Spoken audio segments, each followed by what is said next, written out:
Assalamualaikum warahmatullahi wabarakatuh.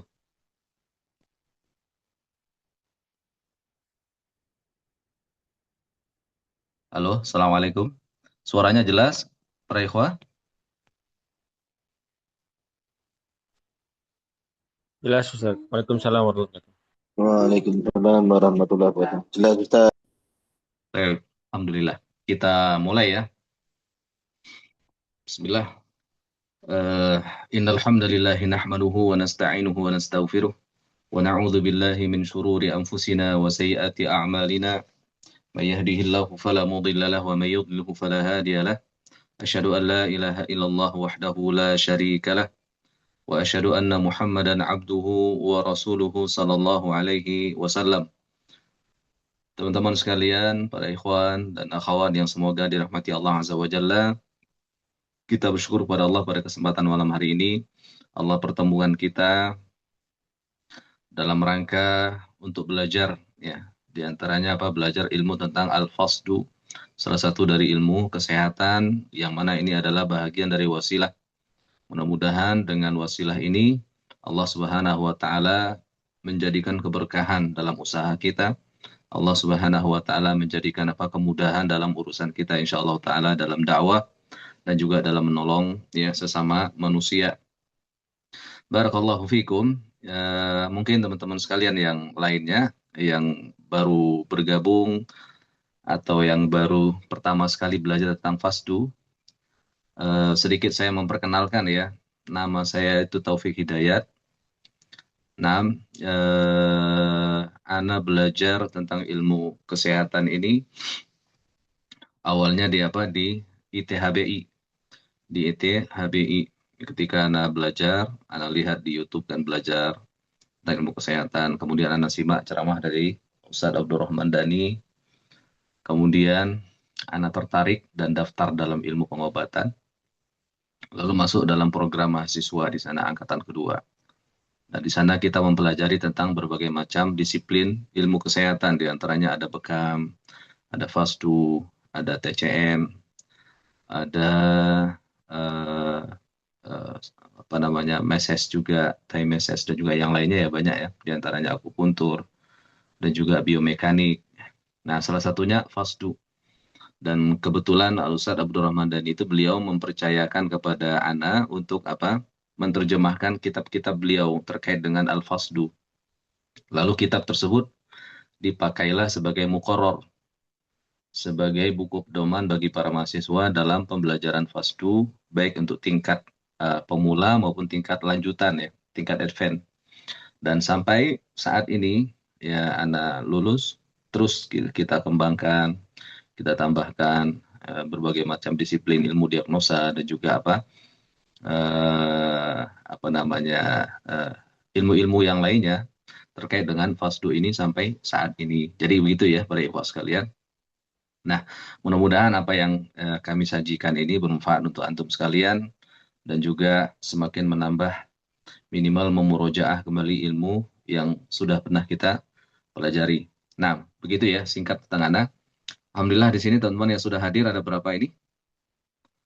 Ada 6 orang, ada 5 orang, ada Bu Eni, ada Akhi Irawan, Akhi Musa, kemudian apa? Nah, Akhi Wahid, Bu Wiwi ya, Hendrawati. Nah, sehat semuanya? Ada yang sakit di sini?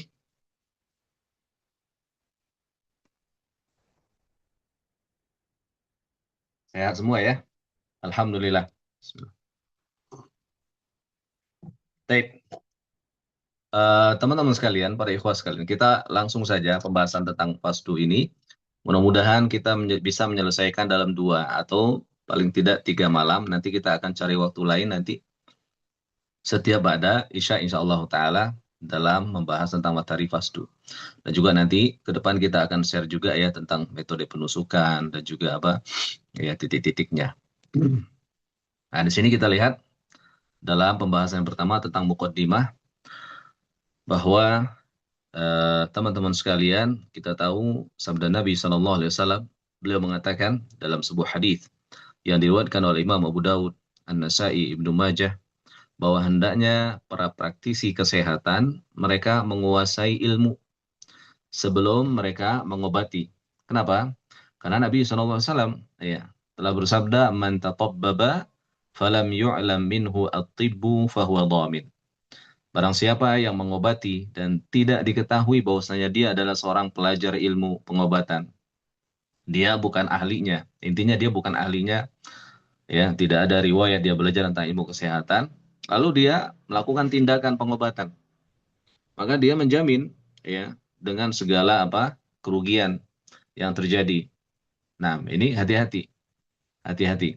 Meskipun mungkin di Indonesia ini tidak ada jaminan dan tidak ada ketentuan undang-undangnya, nah, tapi di akhirat Allah SWT akan tuntut kita. Oleh karena itu, ya, saya mengajak untuk diri saya sendiri juga kita semuanya agar terus belajar dan terus apa, ya, menimba ilmu, entah itu ilmu agama dan juga ilmu tentang kesehatan yang kita mengkhususkan diri dengannya. Nah, kemudian al-fasdu. Sekarang kita masuk ke dalam apa? Al-fasdu di dalam lisanul Arab. Al-fasdu artinya apa? Merobek pembuluh darah. Di dalam kitab Risalah Az-Zahabiyah yang ditulis oleh Dr. Muhammad Ali Albar, beliau mengatakan apa? Fasdu adalah mengalirkan darah melalui pembuluh darah besar, yaitu vena. Nanti kita akan jelaskan bahwa target atau titik yang akan kita ambil nanti darahnya adalah di pembuluh darah vena. Nah, nanti dijelaskan di akhir catatan ini ya lokasi-lokasi penusukan dan juga manfaatnya. Demikian juga Al-Imam Ibnu Sina mengatakan fasdu adalah mengosongkan atau detok dengan pengosongan yang banyak, mengeluarkan sesuatu yang berlebihan di dalam pembuluh darah. Nah, jadi Imam Ibnu Sina ini dia memang apa memiliki keahlian dalam ilmu kesehatan, meskipun di dalam bab akidah dan juga manhaj ya para ulama sudah menjelaskannya, mungkin ya bukan di sini tempatnya untuk kita membahas itu ya. Nah, cuma dalam ilmu kesehatan dia memiliki apa kekuatan dalam ilmu ya. Nah, kemudian ya para ikhwah sekalian, sejarah Al-Fasdu kita tahu bahwasanya sejarah Al-Fasdu itu sudah lama sekali ya. Bahkan sejak zaman Mesir kuno. Nah, ini didapatkan dalam ahli sejarah tentang literatur-literatur juga apa? Ya, penemuan-penemuan mereka yang diistilahkan dengan mengeluarkan ruh jahat. Kemudian ya juga di dalam Yunani kuno seperti apa? Hippocrates tahun 460 Hijriah sampai apa namanya? 460 sampai 370 sebelum Masehi. Demikian juga apa? Galen ya 129 dan 121 Masehi. Ini apa namanya yang mempopulerkan tentang 4 unsur ya. Ada dahak, darah, empedu kuning, empedu hitam. Ini masuk dalam pengobatan at-tibbu al-Yunani. Yang sudah ada ya sejak zaman itu tentang ya fasdu ini. Kemudian apa namanya tentang pengobatan at-tib al-Yunani ini dikembangkan oleh kedokteran Muslim ya. Di antaranya siapa? Ibnu Sina yang sudah kita sebutkan tadi. Demikian juga Ar-Razi ya. Ini antum bisa baca nanti penjelasan-penjelasan ini di catatan ini. Nah, jadi apa namanya sempat berkembang ya pada abad-abad ya ketika itu tentang fasdu ini dan kaum muslimin mereka menerjemahkan tentang apa? Pengobatan dari Yunani dan sampai kita rasakan ya sampai di Indonesia ini banyak di antaranya Ustaz Abdul Rahman Dani dan juga para ya, sinse kaum muslimin yang mereka juga banyak ya apa namanya menggunakan metode-metode dari Yunani tip ini. Nah, nanti kita akan jelaskan bagaimana korelasinya Yunani tip ini dengan ilmu panas dingin dan yang lainnya. Kemudian, teman-teman sekalian, tentang hukum al-fasdu. Ini dari fatwa Lajnah ad-Daimah ketika ada seseorang yang bertanya, hal yajuzu al-fasdu li ikhrajid dam al-fasid min ba'di uruqil insan. Kemudian, ya, para ulama menjawab apa? Yajuzul fasdu li ikhrajid damil fasid lima sabata an Ibni Abbas radhiyallahu anhuma anna an-nabiy sallallahu alaihi wasallam qala asy-syifa'u fi thalathin fi syurbati asalin wa syartati mihjabin wa kayatin binar. Wa ana anha ummati 'anil kay. Wa fi lafdhin ya, wa fi lafdhin akhar wa ma uhibbu an aktawi. Wa akhbara Nabi sallallahu alaihi wasallam anna syartatal mihjam sababun min asbab syifa. Wa hiya 'amatun tashmalu al-fasda wal hijama. Intinya apa? Para ulama mengatakan boleh melakukan fasdu untuk mengeluarkan darah yang rusak. Lima thabata an Ibni Abbas, sebagaimana yang sudah apa? Ada ketetapannya. Yang telah sabit dari hadis Ibnu Abbas radhiyallahu taala anhuma, bahwasanya Nabi SAW beliau mengatakan kesembuhan itu di tiga hal. Syurbatu asalin, yaitu meminum madu, wa syaratatu mihjamin, yaitu apa? Goresan dengan apa? Hijamah, wa kayatin bin nar. Kemudian dengan menggunakan apa? Ya, besi panas. Wa ana anha ummati 'anil kai. Saya melarang umatku dari al-kai, pengobatan dengan besi yang dipanaskan. Wa fi lafdhin akhar wa ma uhibbu an aktawi. Saya tidak suka untuk menggunakan kai. Jadi para ulama beristimbat dalam hadis ini yaitu wa syattati mihjamin, goresan dengan apa? Bekam. Itu kiasnya sama dengan al-fasdu, yaitu sama-sama mengeluarkan darah. Nah, maka di sini para ulama mengatakan dibolehkan bagi seseorang, maka disyaratkan dalam fasdu ini hendaknya dilakukan oleh orang yang ahli, ya, orang yang ahli, karena resikonya sangat besar ya. Nanti kita jelaskan bagaimana resiko dalam melakukan tindakan fasdu ini. Nah,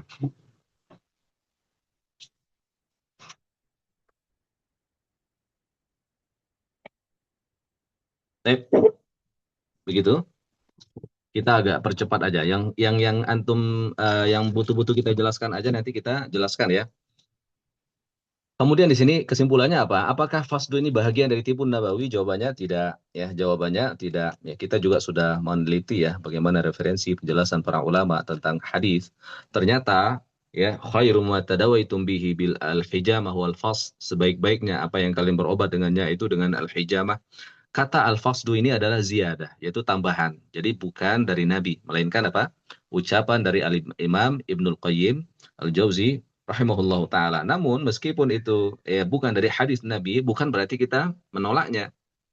Bukan berarti kita apa? Tidak menggunakannya. Karena ini sifatnya ya pengobatan itu asalnya apa? Mubah. Hukum pengobatan itu asalnya adalah mubah ya, selagi dia tidak mengandung kesyirikan, tidak mengandung keharaman, dan juga memberikan manfaat kepada kaum muslimin, maka tentunya kita menempuhnya. Dibolehkan bagi kita untuk apa? Menempuh sebab-sebab tersebut. Ya, adapun yang sering kita dengar ya, banyak kita berseliweran di YouTube dan juga di apa? TikTok dan yang lainnya, ada yang mengatakan fasdu ini sunnah, ini adalah sunnah Nabi, jangan takut, jangan bimbang. Ya, maka ini keliru ya, ini keliru. Ya. Dan kita jumpai juga kadang-kadang ada kakek-kakek yang ditusuk fasdunya kedua-dua kakinya, ini bahaya sekali. Nah, kalau kita tidak ngerti bagaimana diagnosanya. Nah, jadi pentingnya kita apa namanya menekankan dalam bab diagnosa terhadap apa tindakan fasdu ini, karena dia perkara yang sangat riskan ya. Tindakan fasdu ini perkara yang sangat apa namanya berpotensi dalam bahaya kalau kita tidak memahami. Nah, kemudian korelasi antara bekam dengan fasdu, Al-Imam Ibnul Qayyim ya, beliau adalah ahli dalam ilmu pengobatan, yang memiliki ilmu yang sangat luas sekali dalam ilmu agama, ilmu fikihnya, ilmu tentang tauhidnya. Demikian juga ilmu pengobatannya kita tahu ya, kitab-kitab beliau. Apa kata beliau? Rahimahullah ta'ala, wa amma manafi'ul hijamati fa innaha tunqi sathal badani aktsara minal fasdi. Wal fasdu li a'maqil badani afdal. Wal hijamatu tustakhraju ad-damu min nawahi al-jildi. Nah, adapun manfaat dari bekam, dia itu lebih maksimal dalam membersihkan permukaan tubuh dibandingkan dengan fasdu. Karena kita tahu ya, teman-teman sekalian, bahwasanya ya, tindakan bekam itu kan dia perobekannya di pembuluh darah kapiler, dan kapiler itu dia di bawah permukaan kulit, di bawah apa? Jaringan kulit, ya, dekat sekali. Bahkan di dekat jaringan kulit itu, dan dia apa sangat tipis sekali ya. Dan adapun vena dia terhubung dengan organ-organ ya. Dan dia juga sedikit bagian lebih di permukaan kulit vena dan warnanya lebih apa? Kebiru-biruan. Nah, ini makanya Imam Ibnu Qayyim beliau mengatakan bahwasanya fasdu itu bermanfaat atau lebih banyak manfaatnya dalam memperbaiki, membersihkan ya organ-organ bahagian dalam. Ya, Masya Allah ya, dari pengalaman teman-teman kita dan saya juga ya, di antaranya orang yang bermasalah di jantungnya, ada sumbatan. Itu Masya Allah dengan fasdu itu, apa? Biiznillah Allah berikan kesembuhan. Nah, itu bagus sekali. Di sini kita perhatikan, para ikhwah sekalian, tentang perbedaan antara bekam dan fasdu. Bekam itu dari tibun nabawi, sudah kita jelaskan. Sementara fasdu dia bukan dari tibun nabawi. Nah, bekam bertujuan untuk mengeluarkan darah kotor atau darah yang stagnan dari kapiler superficial, yaitu bagian tepi ya. Membersihkan area lokal dan juga melancarkan mikrosirkulasi karena dia berada di dalam apa? Pembuluh darah yang sangat tipis sekali. Ya, yang disfungsional dan sampah-sampah metabolisme seringkali berwarna lebih gelap, merah tua atau kehitaman atau bahkan ungu kehitaman dibandingkan dengan apa darah merah. Beda ya antara darah segar dengan darah yang sudah tua, apalagi sudah mendekati 120 ya hari dia akan semakin tua. Nah, jadi warnanya gelap ya diasosiasikan dengan darah yang telah deoksidasi yang sudah apa? Miskin dari oksigen ya.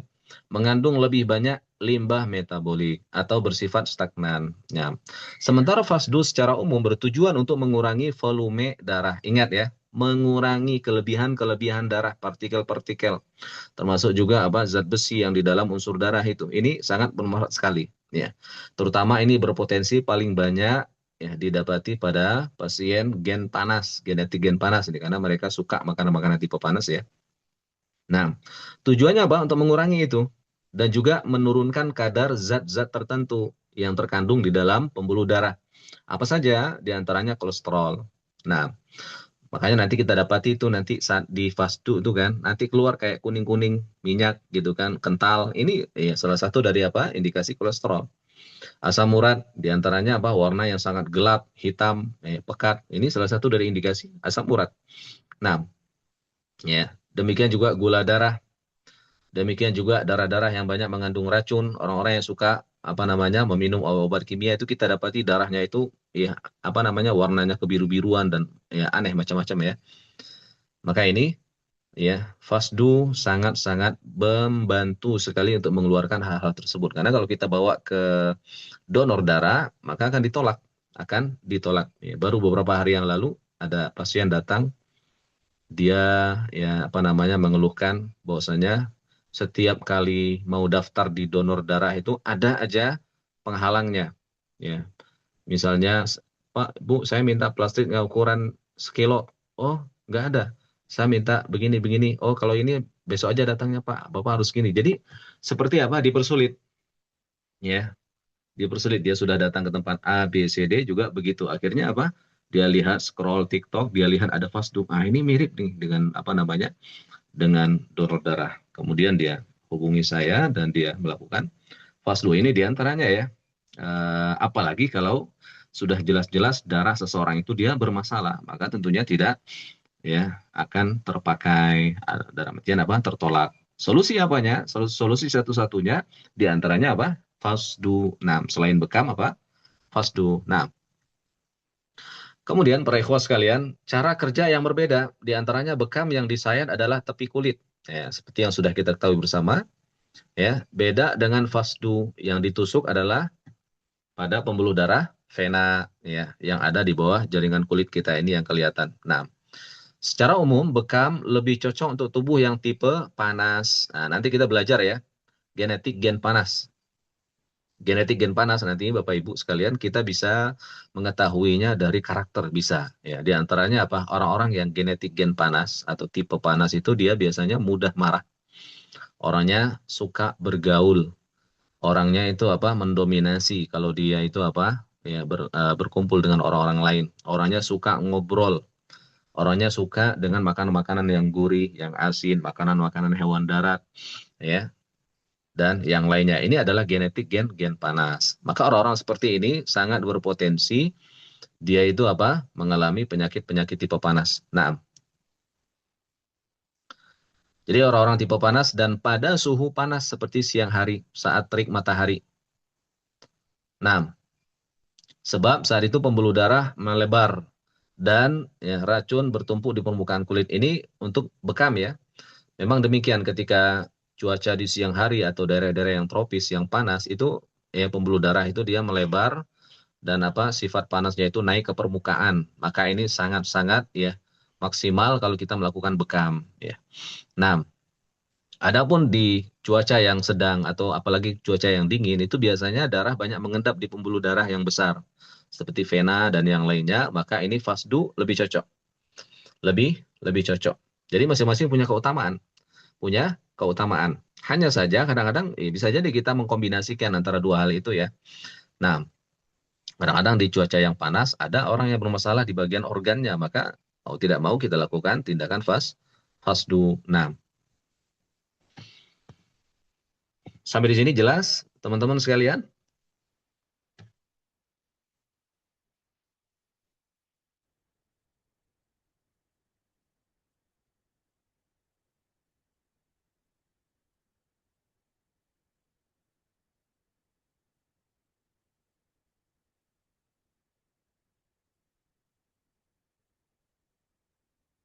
Halo, suaranya jelas?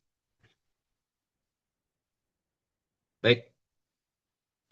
Kemudian di sini tentang perbedaan antara fasdu dan donor darah ya. Donor khusus bagi orang-orang yang sehat. Nah, ini sudah kita jelaskan tadi. Mungkin barangkali kita tinggalkan aja. Ya, antum bisa baca di rumah ya karena waktu. Nah, di sini di dalam vena terdapat katup satu arah. Jadi sifat vena itu dia banyak katup-katupnya. Beda dengan arteri ya. Arteri itu cuma ada di dekat jantung dia katupnya. Kalau vena dia itu katupnya memenuhi sepanjang pembuluh darah vena. Ya, dan dia itu suatu arah. Tujuannya supaya nanti ya pembuluh darahnya itu balik ke arah paru-paru dan tidak mundur lagi ke belakang. Kan bahaya nanti. Yang mana darah hanya bisa maju dan tidak mundur. Pada katup tersebut ada yang berbentuk ketiak. Jadi dia kayak gini mengerucut ketiak-ketiak di setiap katup itu. Nah, menjadi dan biasanya di ketiak-ketiak itu tempat banyaknya bersarang atau tumpukan pengendapan material-material dan juga racun-racun. Oleh karena itu saat proses donor darah mengalir ya, darah itu mengalir didorong langsung oleh jantung dan sirkulasinya stabil. Jadi beda. Antum kalau perhatikan aliran darah dengan saat donor dan juga fasdu itu beda. Kalau fasdu itu dia mengalir dengan deras dan kencang. Kadang-kadang dia menyembur begitu ya. Karena tadi perbedaan atmosfer yang keluar antara apa yang di dalam dengan yang di luar. Sehingga dengan darah yang kencang mengalir itu dia mampu untuk membersihkan endapan-endapan di dalam ketiak-ketiak katupnya itu. Makanya nanti kalau kita saat fasdu ya, saat kita fasdu nih, pertama kali kalau darah yang keluar itu hitam, pekat, gelap. Bahkan ada yang Anda lihat itu sampai ada yang bergetah gitu, saking pekatnya. Selang beberapa lama, mulai berangsur ya, warnanya cerah. Nah, ini menandakan bahwasanya banyaknya endapan-endapan di dalam katup-katup vena itu di ketiaknya. Maka ini manfaat atau perbedaan antara fasdu dengan donor darah. Nah, dan donor juga rata-rata diambil di lipatan siku. Sebagian ulama klasik mengatakan bahwasanya manfaat dari donor itu lebih kepada ya liver ya, lebih kepada liver dan juga untuk masalah imtila kelebihan darah. Nah, adapun fasdu titiknya banyak sekali ya dan dia menyesuaikan dengan keluhan-keluhan yang sudah kita jelaskan di akhir itu ya, ada tentang titik-titik vena. Nah, jadi dia variatif dan juga manfaatnya banyak. Nah, kemudian di sini manfaat umum al-fasdu. Antum bisa lihat inti dari fasdu adalah menormalkan campuran. Campur-campuran yang tidak normal dan juga bertujuan untuk mengeluarkan unsur darah yang berlebihan dan juga darah kotor agar normal kembali. Betapa banyak di akhir-akhir ini atau di tempat kita ini banyak sekali makanan-makanan yang tidak sehat. Ada lagi orang yang ketergantungan obat itu, Masya Allah itu banyak sekali. Orang-orang yang minum obat-obat kimia dan juga yang lainnya. Orang yang meminum obat hipertensi. Dan itu sebenarnya dia tidak menghilangkan tekanan darahnya. Tapi mencampurkan. Ya, ya, dia tidak membuangnya. Sehingga mengubah bentuknya saja. Ya, dan sifatnya. Tapi dia masih ada di dalam pembuluh darah. Maka subhanallah dengan fasdu ini ya dia dikeluarkan itu akan semakin bagus ya, akan semakin semakin bagus. Kemudian kedua adalah fasdu sangat cocok untuk tipe tubuh yang ekses. Ekses ini apa? Orang yang berlebihan, ya. Biasanya orang yang suka banyak makan, makannya tidak dikontrol sehingga melahirkan apa? Penyakit-penyakit yang tipe panas. Di antaranya apa? Asam urat, kolesterol, ya, darah tinggi. Demikian juga apa? Ya, gula yang tinggi dan sebagainya. Ini sangat cocok sekali bagi mereka untuk melakukan tindakan fasdu. Fasdu mengobati mayoritas penyakit-penyakit yang tersembunyi di dalam tubuh. Nah, itu tadi. Karena kadang-kadang ada sebahagian yang tidak bisa dijangkau oleh bekam, ya, melainkan dengan apa tindakan fasdu, ya. Maka ini saling melengkapi antara satu dengan yang lainnya. Makanya saya itu sering menyarankan ya kepada pasien itu untuk selang-seling. Mungkin bulan ini fasdu, bulan depannya apa bekam. Ya, ketika dia dalam kondisi sehat. Kecuali kalau ada keluhan, maka langsung tidak butuh kita menunggu bulan depan. Ya, jangan menunggu apa, apalagi 3 bulan, 4 bulan, ya. Ketika pasien sudah ada keluhan, langsung kita lakukan apa, eksekusi. Fasdu mengobati ya mayoritas penyakit-penyakit yang tersembunyi, sudah ya. Tentunya kita mengedepankan diagnosa ya. Jangan kita yang penting terapi tiap minggu, terapi tiap 2 minggu, tapi apa? Kita harus cepat apa namanya memperhatikan juga kondisi aktual di lapangan. Bekam dan fasdu kedudukannya ibarat ginjal kedua bagi tubuh. Ya, ini jelas.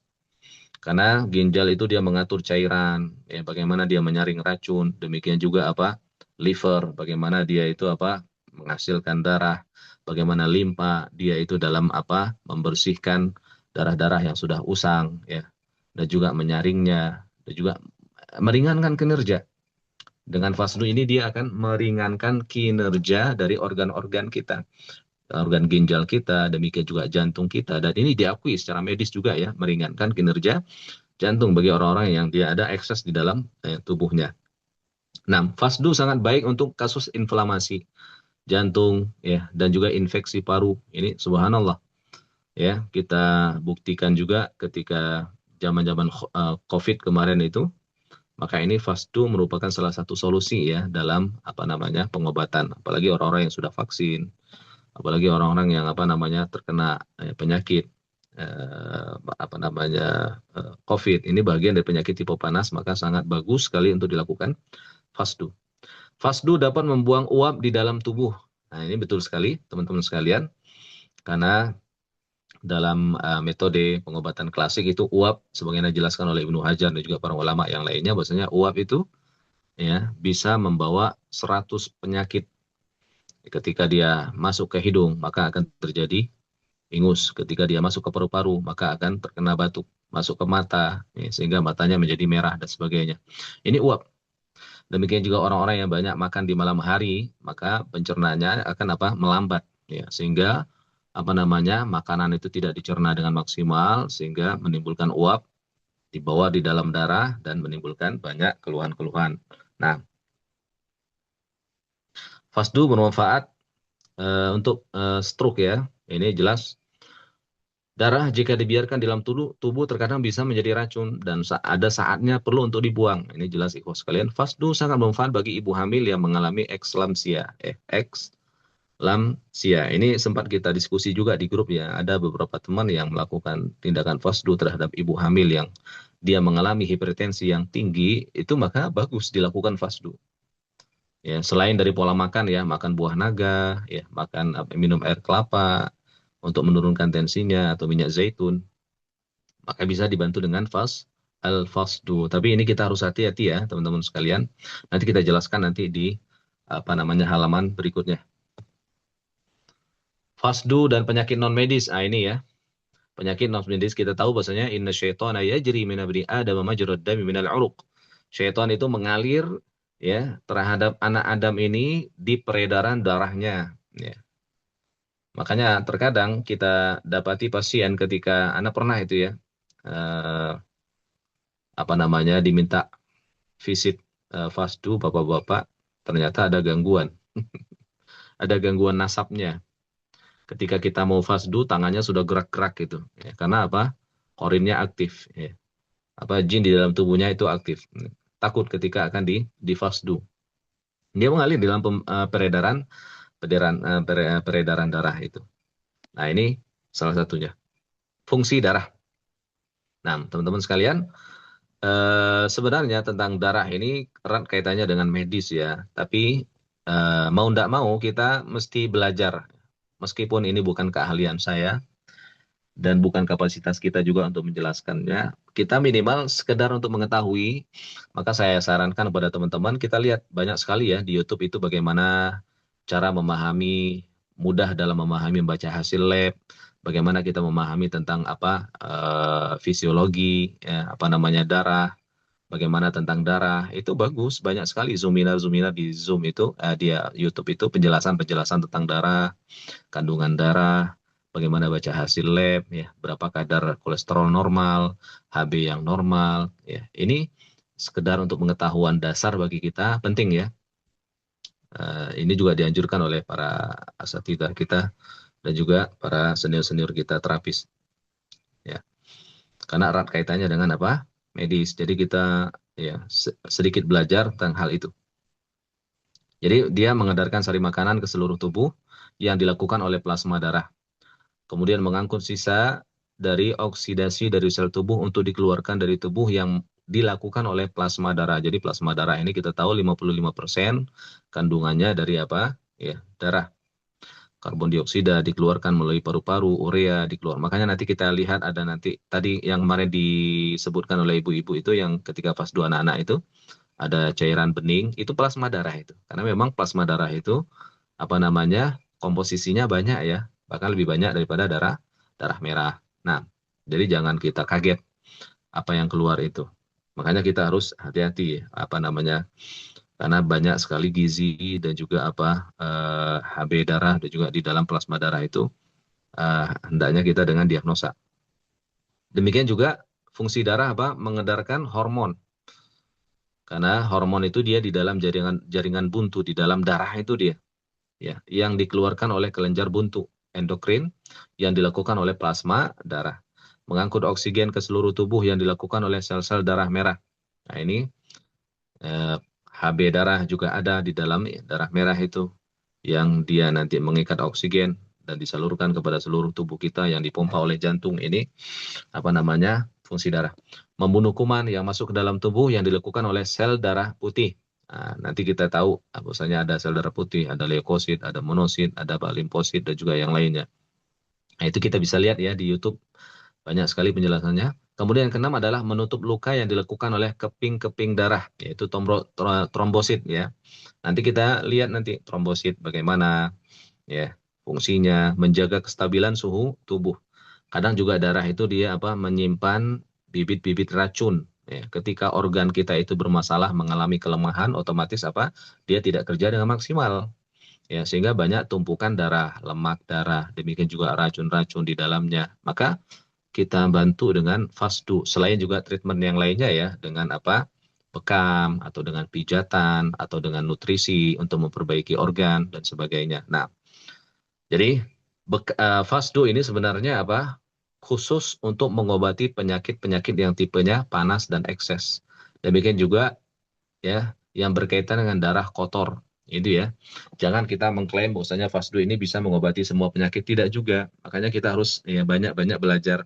Kita harus banyak mengembangkan keilmuan, belajar lagi ya tentang bekam atau tentang pijat atau tentang akupuntur. Ya silakan kita belajar selama itu hal yang mubah dan tidak melanggar syariat. Kita kembangkan keilmuan ini. Jangan kita hanya fanatik dengan satu keilmuan saja. Ya, pokoknya saya fasdu aja, yang lainnya nggak mau gitu kan. Akhirnya nanti kita jauh nanti tertinggal, ya. Sehingga kita banyak nanti mengalami hambatan-hambatan di lapangan. Kemudian di sini kita lihat pembuluh darah, ada arteri, yang mana arteri ini membawa darah kaya oksigen dari jantung ke seluruh organ dan jaringan tubuh. Ini fungsi arteri ya. Dia menyalurkan oksigen, banyak hormon-hormon di sana dan yang lainnya. Apa karakternya? Memiliki dinding yang tebal, kuat, dan elastis untuk menahan tekanan darah tinggi yang dipompa oleh jantung ke seluruh tubuh. Kemudian terletak lebih dalam dari permukaan kulit. Makanya kadang-kadang lebih sulit diraba, kecuali di bagian-bagian tertentu ya. Seperti di lipatan tangan, kemudian di leher. Makanya hati-hati Ya, saya tidak sarankan ya bagi pemula untuk fasdu di leher karena dekat dengan arteri. Demikian juga di pangkal paha, di sana arteri yang dapat kita raba dan dapat dirasakan langsung. Nah, terletak yang lebih dalam dari punggung. Tapi secara umum memang arteri dia itu dalam ya, tidak teraba. Nah, denyut nadi dapat dirasakan. Makanya kalau kita sentuh di di pergelangan tangan itu ada namanya arteri yang dia berdenyut itu adalah arteri. Nah, arteri. Nah, vena ya, fungsi fungsi vena apa? Membawa darah yang miskin oksigen, yang kaya karbon dioksida dari seluruh tubuh untuk dikembalikan ke jantung, untuk dibersihkan oleh paru-paru. Jadi begitu, subhanallah ya, ciptaan Allah Subhanahu wa taala bagaimana Allah menyusunnya dengan seindah seindah demikiannya. Ya, kinerja masing-masingnya, ada tugas masing-masingnya. Dia memiliki dinding yang lebih tipis dan kurang elastis dibandingkan dengan arteri karena darah mengalir dengan tekanan yang lebih rendah. Itu yang antum lihat itu di gambar, ada itu semuanya adalah vena itu. Dia muncul dan warnanya kebiru-biruan ya. Itu dia pembuluh darah vena. Jadi sangat mudah sekali untuk didapati. Sering terletak di dekat permukaan kulit dan warnanya terlihat kebiruan dan denyut nadi tidak terasa. Kalau kita pencet tuh di permukaan pergelangan tangan nggak terasa dia. Udah gitu aja dan dia lembek ya. Apalagi kalau sudah tua itu. Orang-orang yang sudah usia tua maka tidak sangat lembek ya. Memiliki katup di sepanjang pembuluh untuk memastikan aliran darah hanya ke satu arah. Nah, hanya ke satu arah. Ini pembuluh darah vena. Nah, seperti yang digambar, dan dia itu di bawah jaringan kulit sangat dekat sekali. Jadi mudah bagi kita untuk menemukannya dan juga untuk melakukan penusukan nanti. Kemudian yang ketiga adalah kapiler. Kapiler ini yang paling kecil sekali serabutnya. Ya, merupakan pembuluh darah terkecil di tubuh dengan diameter yang sangat halus, bahkan lebih kecil dari sehelai rambut. Bahkan kalau dikaji ya tentang kapiler, Anda nyimak-nyimak juga itu tentang kapiler persarafan kita ini kalau dikumpulkan semuanya itu bisa mengelilingi dunia, subhanallah. Ya, ciptaan Allah. Diameternya yang sangat halus bahkan lebih kecil dari sehelai rambut. Ya, lebih kecil daripada sehelai rambut. Itu yang dilalui oleh darah, bayangkan, subhanallah. Makanya nanti kalau sudah mendekati hari ke-120, itu sudah mulai banyak stagnasi di area-area kapiler itu bagus sekali kita melakukan bekam itu, teman-teman sekalian. Ya, itu bagus sekali untuk membersihkan ya darah-darah yang sudah mengalami penuaan, sudah banyaknya hasil dari oksidasi dan lain-lain. Kemudian selanjutnya di sini dindingnya sangat tipis, hanya setebal satu sel, kemungkinan pertukaran zat yang efisien. Kemudian membentuk jaringan luas yang menyebar ke seluruh jaringan tubuh. Nah, pertanyaannya di sini pembuluh darah mana yang difasdu? Ya, fasdu mengambil darah pada pembuluh darah vena. Ingat ya, yang kita tusuk itu vena, bukan arteri apalagi kapiler. Nah, melainkan di pembuluh darah vena ya yang antum saksikan itu di sini. Nah, ini dia. Pembuluh darah vena yang muncul-muncul di bawah permukaan kulit. Itu ya. Yang bertujuan, sudah kita jelaskan, dia mengeluarkan darah yang berlebih, yang kotor, bekas dari metabolisme, mengandung karbon dioksida, darah rusak, infeksi, kuman, virus, hasil pengolahan nutrisi, dan lain-lain. Makanya, disarankan bagi seorang terapis itu dia mengenakan masker. Karena juga kadang-kadang darah itu kalau sudah bergejolak dan panas, dia menguap dia. Dan baunya itu tidak sedap. Ya. Pernah kita coba itu fasdu, Masya Allah. Pas keluar darahnya itu baunya Masya Allah. Itu orang-orang yang biasanya ya makan makanan yang nggak bagus. Apalagi yang dia itu minum minuman keras dan sebagainya. Itu bau darahnya itu amis dan nggak enak banget. Nah, kemudian di sini, para ikhwah sekalian, jumlah pengambilan darah. Ini kita dapat dari Ustaz Abdul Rahman Dani ya. Tentang ukurannya. Kalau kita lihat dari standar dari donor ya. Kalau donor itu kan berat badannya dari 45 sampai 55 itu standarnya 350 cc. Ya, berat badan 55 ke atas itu 450 cc diambil. Itu maksimalnya 450 cc. Kalau berat badannya 55 ke atas. Nah, ini di sini beliau sebelum menadi beliau mengatakan berat badan 55 sampai 65 ambil 200. Jadi beliau lebih memilih jalan hati-hati ya 200 cc ya. Berat badan 65 sampai 75, 250, tambahin 50. 75 sampai 85, 300. 85 sampai 95 berat badan, maka diambil 350 cc maksimal 350. Nah, tentunya tindakan ini kita menyesuaikan nanti di lapangan. Kadang-kadang memang ada pasien yang sudah sangat tinggi sekali darahnya, nggak cukup diambil 350. Butuh juga kita melihat kondisi aktual di lapangan. Ya. Demikian juga anak kadang-kadang ngambil di kaki kanan. Ya, kita harus lihat juga ya kadar berat badannya bagaimana dan juga kondisi fisik pasien itu saat dilakukan fasdu. Sering-sering nanti kita tanya bagaimana, udah keliangan belum, ya, bagaimana apa yang dirasa dan sebagainya itu harus sering-sering kita tanyakan. Nah, ini standar secara umum ya, tapi untuk praktek di lapangan jangan sampai kita lebih dari 450 cc. Karena memang darah manusia itu kan paling ya 4 sampai 5 liter. Apalagi darah anak-anak. Anak-anak itu kan 600 mili itu sampai 150 itu anak-anak. Jangan kita enak-enak ngambil darah apa tahu-taunya anaknya pingsan. Itu ya. Apalagi orang-orang dewasa kadang-kadang. Ya. Kadang-kadang sebagian terapis apa namanya terbawa oleh pasiennya. Gak apa-apa, saya kuat, saya kuat. Terus ditusuk, dikeluarkan darahnya, tiba-tiba apa? Anemia.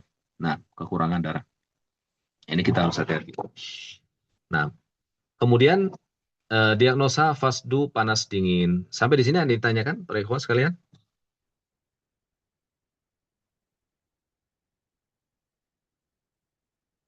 Tape.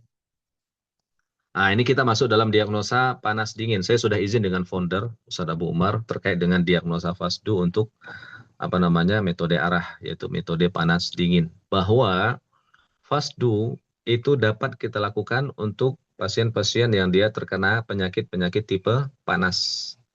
Penyakit-penyakit yang tipe tipe panas. Nah, bagaimana cara kita menentukan penyakit tipe panas? Itu bisa dengan dua metode. Pertama dengan melihat letak organ. Nah, dalam metode arah atau metode panas dingin, ya, organ yang dia letaknya mulai dari atas ulu hati itu adalah organ-organ panas.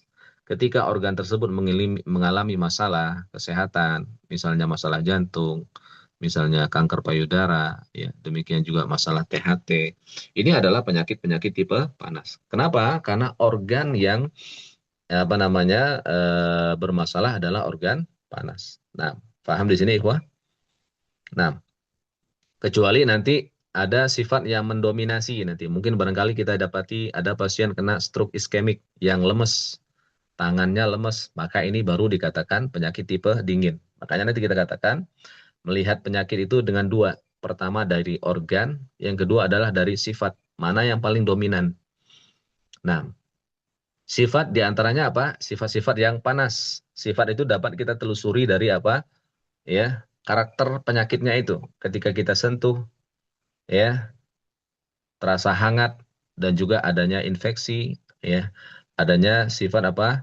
Pembengkakan di bawah jaringan kulit, ya, benjolan itu adalah semuanya penyakit-penyakit tipe tipe panas. Sifat yang sifatnya berlebih, ya, dan juga dapat kita lihat dari apa? Apa yang memicunya dari pola makan dan yang lainnya ini adalah untuk menentukan apakah dia itu penyakitnya tipe panas atau tipe tipe dingin. Sebentar, Ana izin dulu ya.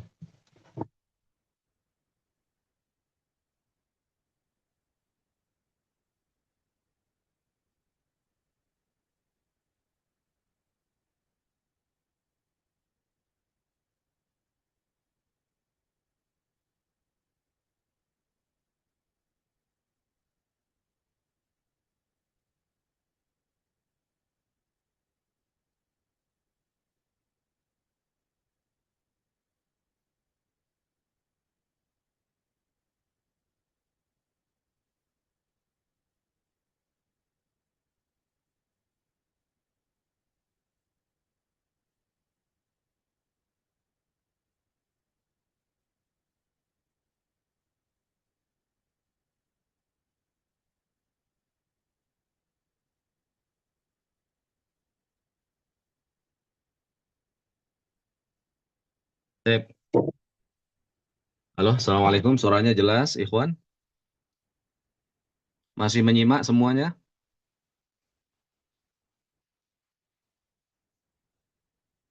Apakah di sana masih menyimak?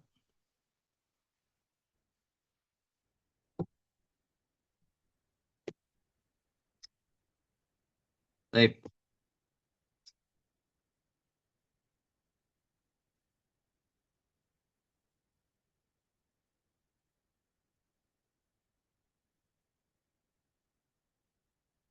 kita lanjutkan.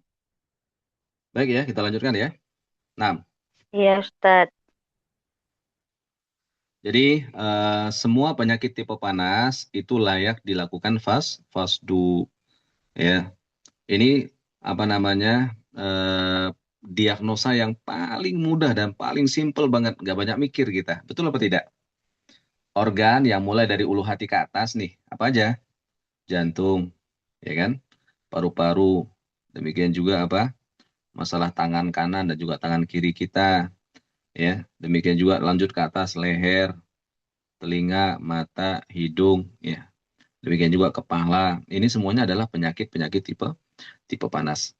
Makanya nanti antum nanti kalau terapi pasien yang dia itu genetiknya gen panas, maka utamakan nanti ya pegang yang bagian atasnya mulai dari ulu hati ke atas karena nanti akan bermasalah itu seringnya bagian atas.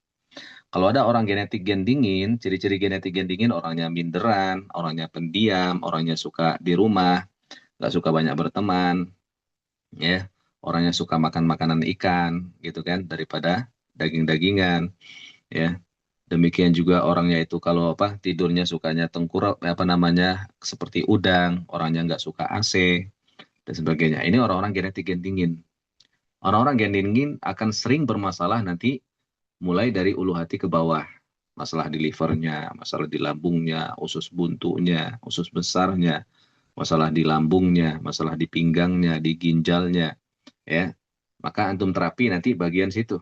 Dan ini tidak disarankan fasdu karena dia penyakitnya penyakit tipe tipe dingin kecuali nanti keadaan-keadaan tertentu ya seperti gula. Gula ini penyakit dingin, tapi tetap disarankan fasdu karena banyaknya tumpukan di sana.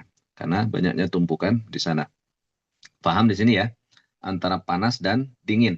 Jadi penyakit tipe panas itu layak dilakukan fasdu. Nah, penyakit tipe dingin maka tidak layak dilakukan fasdu karena dia mengalami defisiensi.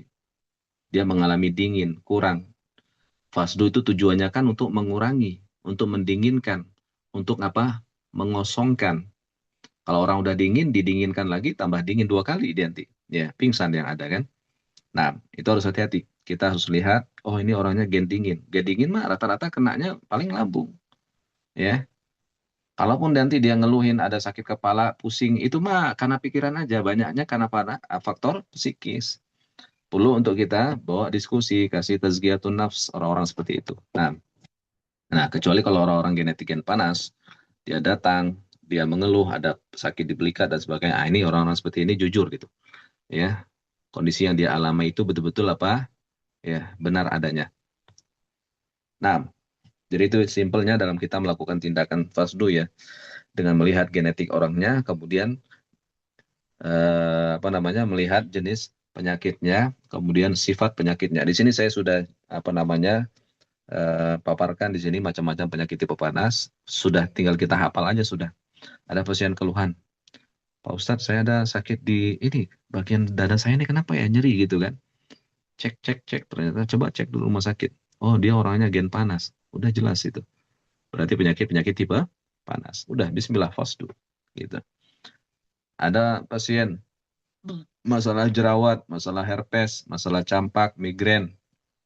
Udah fasdu, ya, sinus, hipertensi, THT, katarak, amandel, itu bisa dilakukan fasdu. Nah, meskipun ada terapi-terapi yang lainnya juga banyak. Bekam kadang-kadang bisa dia lebih unggul daripada fasdu ya, tergantung kondisi dan juga keadaan. Nah, penyakit tipe dingin di sini sudah kita jelaskan ya. Di sini diantaranya apa? Penyakit kulit ya, tentunya lebih bagus untuk dilakukan bekam. Biduran, vertigo, darah rendah, ya jangan dilakukan fasdu, anemia, ambeien, jangan dilakukan fasdu. Ya. HIV, HIV ini sebagian dari teman-teman mereka melakukan fasdu, alhamdulillah banyak perkembangannya ya, bagus. Batu empedu jangan ya, batu ginjal jangan dilakukan fasdu. Gagal ginjal, Down syndrome, cacar air, nah ini semuanya adalah penyakit-penyakit tipe dingin kecuali apa DM gula, ini bagus dilakukan fasdu. Kalau muntaber jangan, ya, karena seseorang sudah kekurangan cairan. Hepatitis, kanker prostat, ya. Prostat nanti ada sendiri apa namanya cara fasdunya ya, prostat. Parikokel maksudnya, kalau prostat tidak ya. Kanker hati, ya, ayan, lumpuh, keputihan, tipes, ini semuanya ya. Silakan antum baca, teman-teman sekalian. Ya, ini penyakit tipe dingin ya. Nah, sekarang kita masuk ke bab selanjutnya tentang larangan fasdu ya. Jadi orang-orang seperti ini jangan dilakukan fasdu. Nah, ini kita jelaskan di sini ya. Dilarang melakukan fasdu jika pasien dalam kondisi defisiensi berlebih. Orangnya kurang, ya, kelihatan kurus, ceking, pucet, ya jangan. Apalagi kalau simpelnya, apalagi kita dalam baksos itu tanyain tuh, antum kalau berdiri dari duduk gimana? Kelihatan nggak? Iya, jangan. Berarti dia kekurangan darah. Ana sempat ngalamin ya, ketika kita bermasalah di tulang belakang itu sangat berpotensi nanti kena kekurangan darah, HB-nya akan rendah. Ya, karena memang apa? Kalau sudah tulang belakang yang bermasalah, kita tahu bahwasanya tulang belakang itu ya nanti ya dia memproduksi darah merah.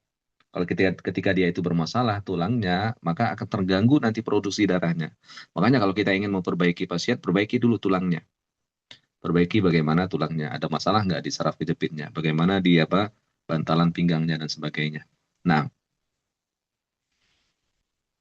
ya, pasien-pasien yang hipoglikemia, kurang gula, hipotensi, rendah, anemia, ya, gula darahnya drop 50, ya, tensinya di bawah 90, ini bahaya ini, tensi di bawah 90, kemudian HB-nya rendah. Nah, HB-nya rendah.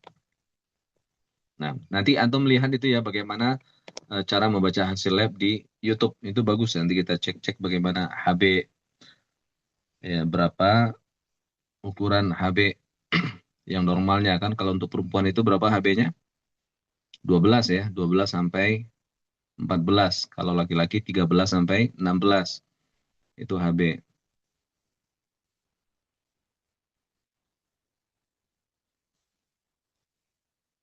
Kemudian di sini diare. Diare jelas sekali. Kemudian juga apa? Baru makan. Di sini kita lihat di sini. Tidak boleh memfasdu anak kecil kecuali darurat. Ya, tidak boleh memfasdu orang yang sudah tua renta. Tidak boleh fasdu wanita hamil kecuali darurat. Kemudian apa? Tubuh yang kekurangan darah atau anemia. Di sini ada penjelasannya. Itu apa? Larangan fasdu pasca diare. Kita tahu bahwasanya orang diare itu banyak sekali kekurangan cairan. Sehingga ya mereka membutuhkan apa? Asupan nutrisi dan juga darah bekerja keras untuk apa? Ya, memenuhi cairan tubuhnya. Tekanan darah akan turun. Ginjal sedang mempertahankan volume cairan. Tubuh apa? Lemah ya, dan belum stabil. Jadi kalau kita tetap melakukan fasdu nanti resikonya akan terjadi pingsan. Nah, makanya dalam diagnosa klasik itu apa? Melarang pengeluaran cairan ganda. Jadi cairannya udah banyak terkuras, kita kuras lagi dengan fasdu, maka ini akan sangat berbahaya. Kemudian larangan fasdu saat perut kenyang. Kenapa? Karena darah terkumpul di perut. Hampir 70% itu darah fokus untuk apa? Mencerna dalam metabolisme. Gitu. Kalau kita paksa fasdu, nanti akan kaget nanti pencernaan. Apa yang terjadi? Mual, muntah, gitu ya. Kemudian sistem pencernaan nanti juga akan terganggu nanti, sehingga dia tidak fokus gitu. Tubuh sedang butuh energi untuk mencerna. Ya. Makanya dalam kaidah kaslik jangan gabungkan dua beban yang besar. Jadi darahnya sedang fokus untuk mencerna makanan, kita ambil fasdu sehingga dia apa? Mengganggu konsentrasinya, akan terjadi apa? Stres dalam pencernaan itu. Sehingga Ana pernah jumpai ya, pernah Ana ngalamin itu pasien dia itu habis makan, kita fasdu, mual, muntah. Nah, solusinya memang harus dimuntahin. Kalau bisa dimuntahin itu lebih bagus. Sehingga apa? Mengurangi kinerja darah itu tadi. Sehingga apa? Mengurangi kinerja darah. Dimuntahin, keluarin. Ya, makanannya itu. Begitu. Karena selagi ada makanan, darah nanti akan apa namanya stres lagi. Dia akan fokus lagi ke sana. Nah, kemudian di sini apa? Yang kedua, ibu yang hamil. Nah, ini. Ibu hamil tidak boleh dilakukan fasdu, ya, terutama di kehamilan yang masih awal-awal trimester yang pertama dan juga yang kedua, kecuali yang ketiga ya di usia 8, maka dia biasanya sudah kuat, terutama bagi genetik gen panas tuh. Ya, kebetulan ya Ana belajar tentang bab promil itu ya.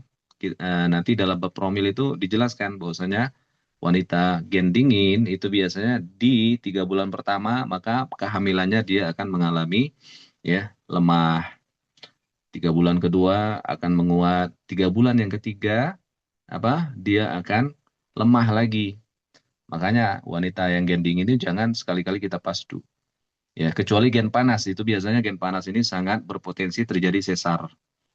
Ya, karena tadi demikian juga akan mengalami tadi eklamsia karena darahnya tinggi. Itu bagus dilakukan fasdu malahan. Ya, seorang wanita hamil yang dia di usia kehamilan yang sudah tua dan dia mengalami tekanan darah yang tinggi itu sangat disarankan fasdu, tapi tetap melihat kondisi ya, tetap melihat kondisi dan juga keadaan. Nah, di samping itu nanti kita nutrisi juga dengan herbal, demikian juga buah-buahan, diantaranya buah naga. Karena kenapa kita melakukan fasdu nanti akan memicu kontraksi rahim, ya, menurunkan tekanan darah secara ya drastis. Ini bahaya. Risiko keguguran atau persalinan secara prematur. Janin sensitif terhadap penurunan oksigen karena plasenta, demikian juga rahim, seorang ibu hamil dia butuh kepada darah. Ya, itu nutrisi bagi bayi. Ketika diambil nanti akan berbahaya bagi kesehatan janin. Nah, kemudian larangan fasdu yang selanjutnya adalah setelah aktivitas berat. Kenapa? Ya, ini penting nanti para ikhwan sekalian, antum bikin listnya ya. Sebelum pasien datang kita kirim dulu, nggak boleh begini supaya nanti mereka paham. Sehingga mereka datang ke tempat kita itu dalam kondisi yang sudah siap untuk difasdu. Jangan ya, yang penting datang aja, tusuk aja gitu kan. Kita nggak nanya sebelumnya. Jadi sehari 2 hari udah kita ingetin tuh, kita kirim SMS. Orang yang mau fasdu udah janjian kirimin deh. Pak, tolong perhatiin ini ya. Tolong dijaga ketentuan ini ya, gitu ya. Sehingga mereka siap. Nah, panas sedang naik ke permukaan. Makanya orang-orang yang olahraga panasnya itu naik. Sehingga dia tidak stabil. Energi vitalnya banyak terkuras, apalagi ya aktivitas yang berat gitu ya. Ini tentunya akan semakin banyak pula menguras tenaga. Ketika tenaganya sudah dikuras, darahnya sudah banyak bekerja, ya. Habis itu di fasdu, maka akan semakin terkuras lagi dia nanti lama-lama. Jantung sedang sibuk, fasdu membuatnya kolap, ya. Tubuh sedang dehidrasi, maka akan nanti dehidrasi akan risiko drop. Kecuali mereka sudah relaksasi. Nah, ingat ini. Mereka sudah makan, ya, habis olahraga tuh makan, habis makan diam sejenak 1 jam atau 2 jam, kondisi badannya sudah normal lagi, suhunya sudah seimbang, boleh dilakukan fasdu. Nah, selama tidak ada tanda-tanda kelemahan gitu ya, maka ini dibolehkan. Nggak boleh kalau habis olahraga banget gitu kan, habis angkat beban, lagi ngos-ngosan gitu kan, badannya lagi panas, mukanya lagi merah, langsung fasdu, itu bahaya. Ini yang tidak dibolehkan. Jadi kita rileks dulu, pasien-pasien yang sedang atau habis olahraga. Nah, jelas ya? Larangan fasdu selanjutnya adalah suhu tubuh yang sangat dingin. Nah, ini biasanya gen dingin tuh. Orang-orang yang gen dingin, jalannya bungkuk, mukanya pucat, sklera matanya juga pucat, putih gitu kan. Ya, orangnya kurus gitu kan, telapak tangannya pucat gitu kan. Nah, ini jangan. Tubuh dingin menandakan jantung juga lemah dan juga metabolismenya juga lemah. Makanya dalam ilmu KST, diagnosa tensi materi itu ciri-ciri orang yang gen dingin itu Itu kita jelaskan nanti jelaskan. Di antaranya dari jantung juga ya, jantung yang dia itu di bawah 60 itu jangan difasdu. Di bawah 60. Atau pasien-pasien yang jatuh ya kiri. Pasien-pasien yang pasca jatuh kiri. Nanti kita jelaskan insya Allah nanti di depan ya. Demikian juga suhu tubuh yang dingin jangan dilakukan fasdu. Kenapa? Karena dia sudah dingin. Kan tadi kita tahu bahwasanya tujuan fasdu untuk mendinginkan yang panas. Orang yang sudah dingin jangan didinginkan lagi. Karena ketika darah dikeluarkan, maka yang akan terjadi reaksi dingin. Nah, karena darah itu sifatnya panas, dia menghangatkan tubuh. Makanya darah yang sampai ke permukaan kulit itu ya hangat, terasa hangat. Nah, pembuluh darah akan menyempit, aliran darah tidak aman. Tekanan darah rendah, ya, risiko pingsan nanti. Orang-orang ya apa? Dia tekanan darahnya rendah. Nah, tubuh tidak stabil, ya. Fasdu butuh tubuh yang hangat dan juga tenang, ya. Apalagi orang-orang yang ya apa? Tipenya tipe panas. Maka ini yang cocok bagi orang-orang untuk dilakukan fasdu. Kecuali orang-orang yang dia itu mengalami orang-orang genetik yang dingin tapi punya penyakit tipe panas misalnya dan sudah terbukti dia punya penyakit tipe panas. Ada genetik yang dingin nih, ternyata dia punya kena asam urat. Ya sudah fasdu bismillah, insya Allah tidak masalah itu. Dan tetap kita melihat kondisi dan keadaan pasien. Begitu ya. Lihat kondisi dan keadaan pasien. Ya. Larangan fasdu bagi anak-anak, ya jelas ya, karena volume darah itu mereka sedikit, cuma 600 mili sampai 1500 mili. Kita enak-enak aja, apalagi lagi fasdu anaknya ditinggalin gitu kan, oh itu bahaya. Ya, tahu-taunya apa? Udah kolek aja. Ini anak-anak harus wanti-wanti, ya tidak boleh kita lakukan fasdu kecuali darurat. Ya, Ustaz Dani pernah ya, beliau fasdu anaknya beliau itu ada. Memang anaknya gen panas itu nggak bisa diem, cicilan, lompat sana, lompat sini. Pernah dilakukan fasdu.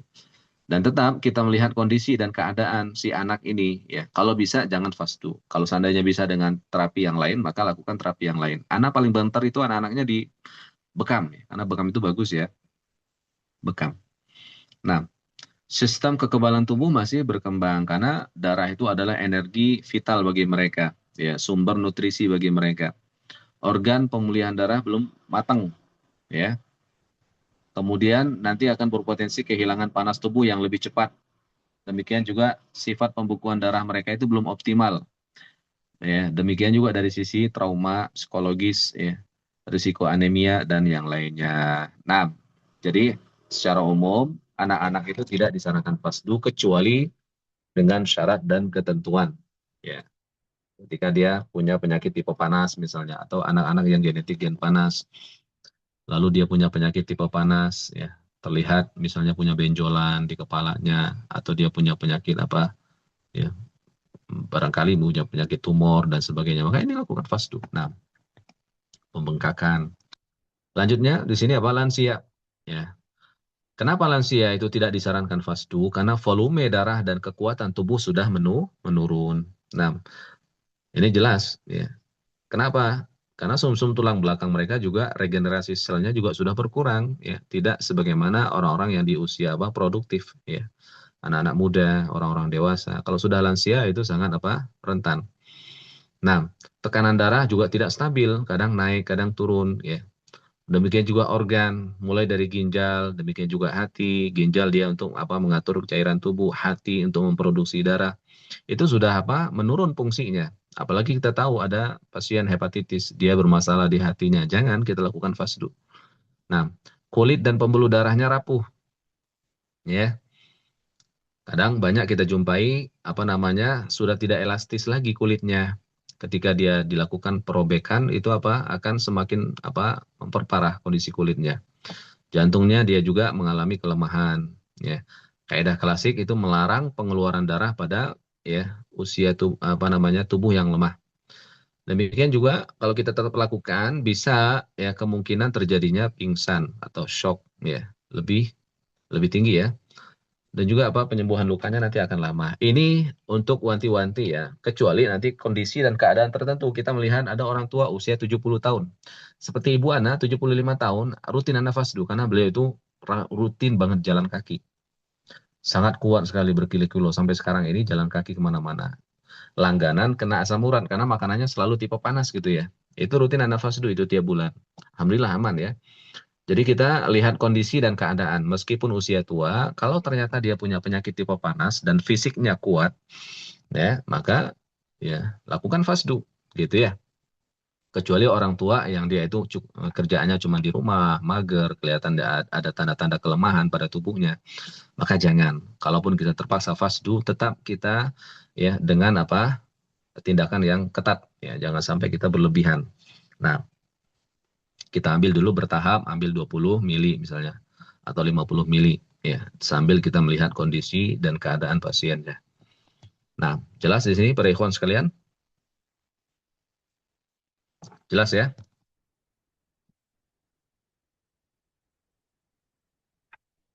Baik.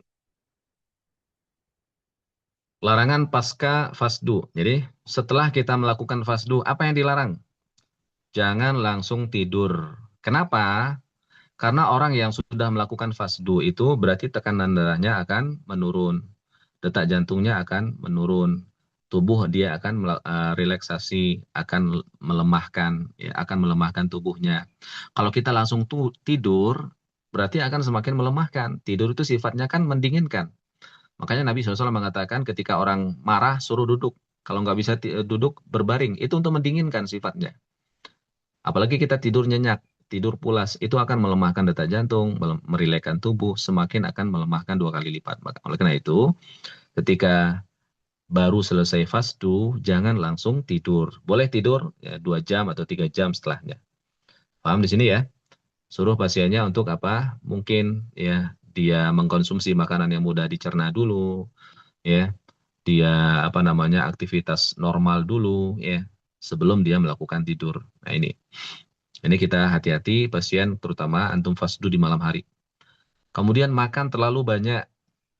Kenapa makan terlalu banyak itu dilarang? Tadi yang sudah kita jelaskan, ketika seorang pasien itu dia sedang eh, lambungnya dipenuhi oleh makanan, darah sedang terkonsentrasi untuk apa? Mencerna makanan.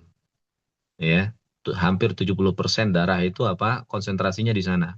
Ketika kita lakukan tindakan fasdu nanti akan stres nanti pencernaannya. Ini nanti akan memicu apa? Pencernaannya membalik ke belakang.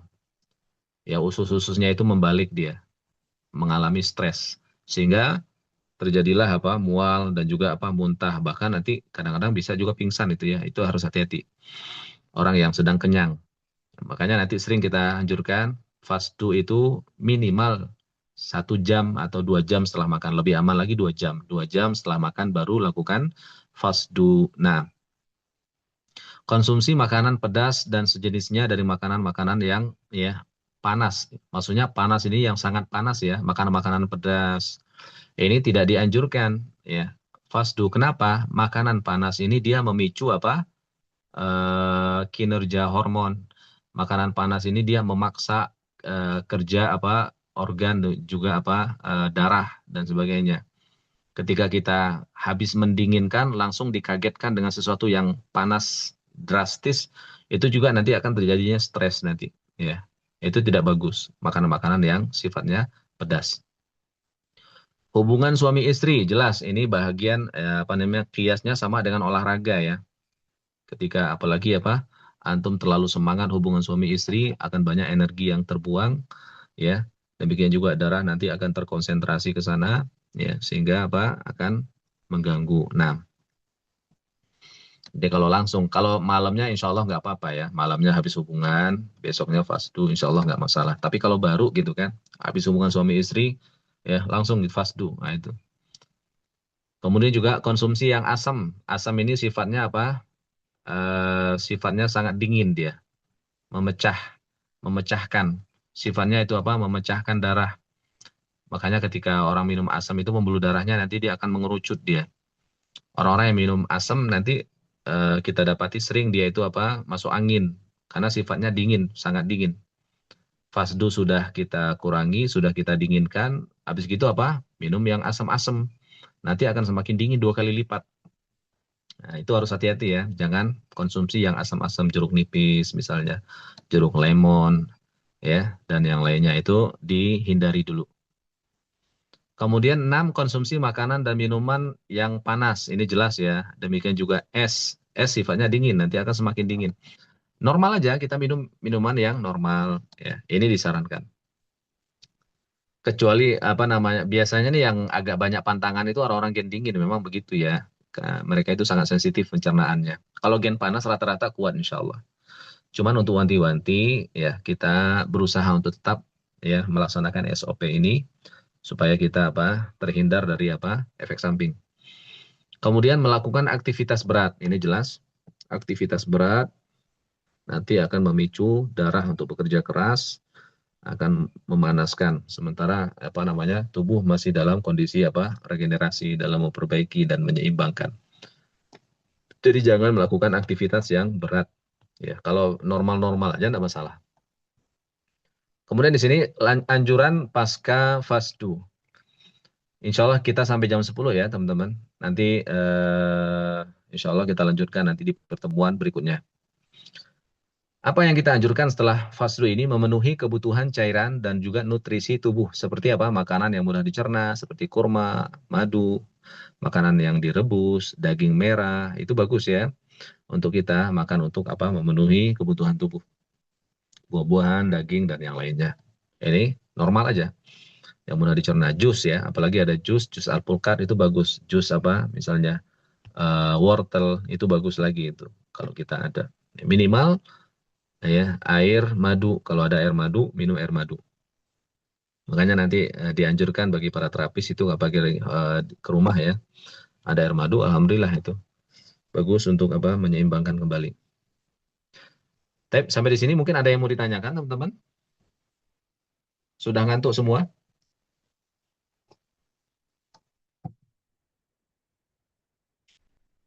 Halo? Iya, Ustaz. Belum ada Ustaz. Baik, kita masuk ke diagnosa tensimeter ya. Masih kuat nggak ini, Antum? Insya Allah masih kuat Ustaz. Lanjut ya. Insyaallah, Diagnosa, Ustaz. ya, baik. Diagnosa tensimeter. Ini kita belajar dengan Ustadz Supri ya. Tentang diagnosa tensimeter. Ternyata Masya Allah, tensimeter ini tidak hanya membaca seseorang itu hipertensi atau hipotensi saja, tidak. Ya, dalam metode KST, diagnosa tensimeter ini, sistolik, ini bagus nih, Antum ingat-ingat ya, kaidahnya. Sistolik itu adalah untuk membaca bagaimana kondisi fisik seseorang, bagaimana kondisi otot seseorang, rangka seseorang. Fisik, otot, rangka, pembuluh darah. Nah, itu sistolik. Normalnya sistolik 120 sampai 125. Nah, ketika seseorang sistoliknya itu di atas 130, ini menandakan adanya ketegangan dalam ototnya, dalam fisiknya, dalam rangkanya, dalam pembuluh darahnya. Nah, dan sistolik 130 sampai 139 ini hipertensi asli namanya. Hipertensi orang-orang yang normal. Hipertensi asli. Dan rata-rata orang-orang yang hipertensi asli itu orang-orang yang apa? Subhanallah ya, dari penelitian Ustaz Supri itu dia sampai menemukan gitu, dari sekian banyak pasien yang di tensi di lapangan itu ya, dijumpai orang-orang yang hipertensi asli itu secara ya, finansial biasa-biasa saja, tapi orangnya sibuk gitu. Orangnya sibuk, apalagi kalau detak jantungnya lemah. Berarti orang-orang yang hipertensi asli ini, dia itu kebanyakan fokus dengan dunia dan ya qadarullah lalai dengan akhirat. Biasanya sering telat subuhnya, sering telat sholatnya. Ini orang-orang yang hipertensi asli ya. Orang-orang yang banyak apa ya sibuk dengan dunia. Berapa sistoliknya? 130 sampai 39. Ini layak dilakukan fasdu. Demikian juga ya, terutama nasihat tazkiyatun nafs ya. Antum nanti bisa nembak nih orang kayak gitu, hipertensi asli. Ini Bapak kayaknya lagi banyak kesibukan ini. Ya, ibadahnya kayak suka lalai. Nah, gitu.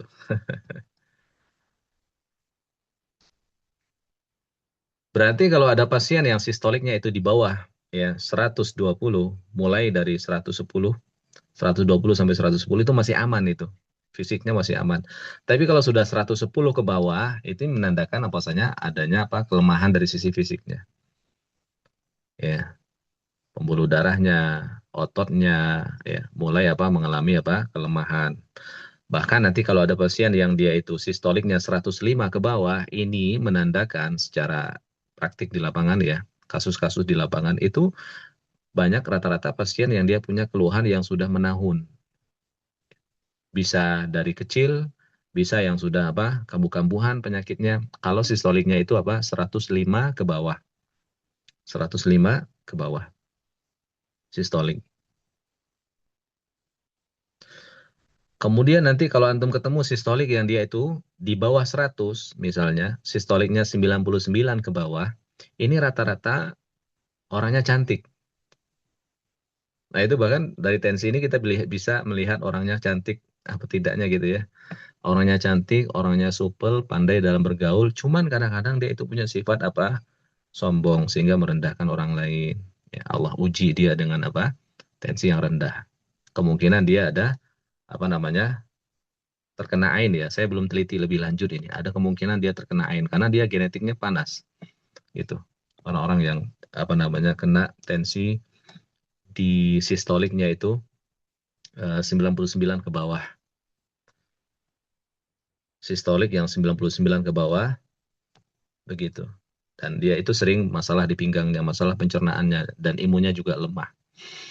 Nah, selain dia melakukan penjagaan dengan pola makan, biomekanik, tentunya dengan ruqyah syariah ya sangat disarankan orang-orang yang seperti itu. Ketika dia itu sistoliknya di bawah 100, ada indikasi non medis, ada indikasi non medis. Nah, itu ajibnya dari sana.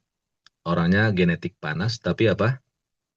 Tensinya rendah, fisiknya lemah, begitu. Nah, kalaupun kemudian yang selanjutnya adalah tentang diastolik. Diastolik ini adalah untuk membaca apa? Nutrisi di dalam tubuh. Seberapa maksimal nutrisi itu diserap oleh tubuh seseorang.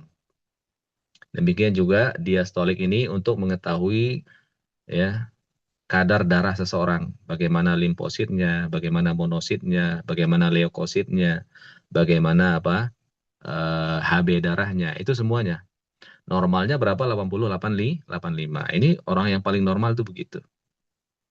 Kalau diastoliknya sudah rendah di bawah 80, di bawah 75 ke bawah, ini menandakan sudah menunjukkan apa? Bahwa nutrisinya itu tidak diserap secara maksimal oleh tubuh seorang pasien. Nah, rumusnya apa? Berat badan ditambahi 25. Misalnya Pak Prayitno berat badannya 60. Berarti standar diastoliknya adalah 85. Begitu. Berat badan ditambahi 25. Begitulah idealnya angka diastolik seseorang. Kalau selisih 5 atau sampai 10 insya Allah masih aman. Tapi kalau menurut ini ya, Ustaz Supri ya, dari pengalaman dia, wallahu alam butuh kita ini juga nanti teliti bersama.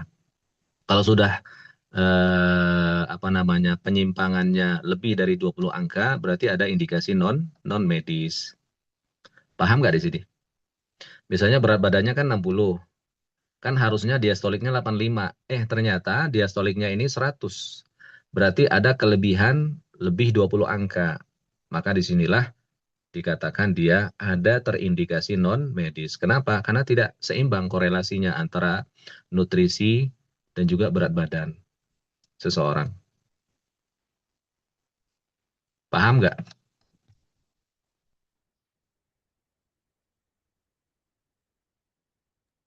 Bisa diulang, Ustadz. Diulang yang mananya?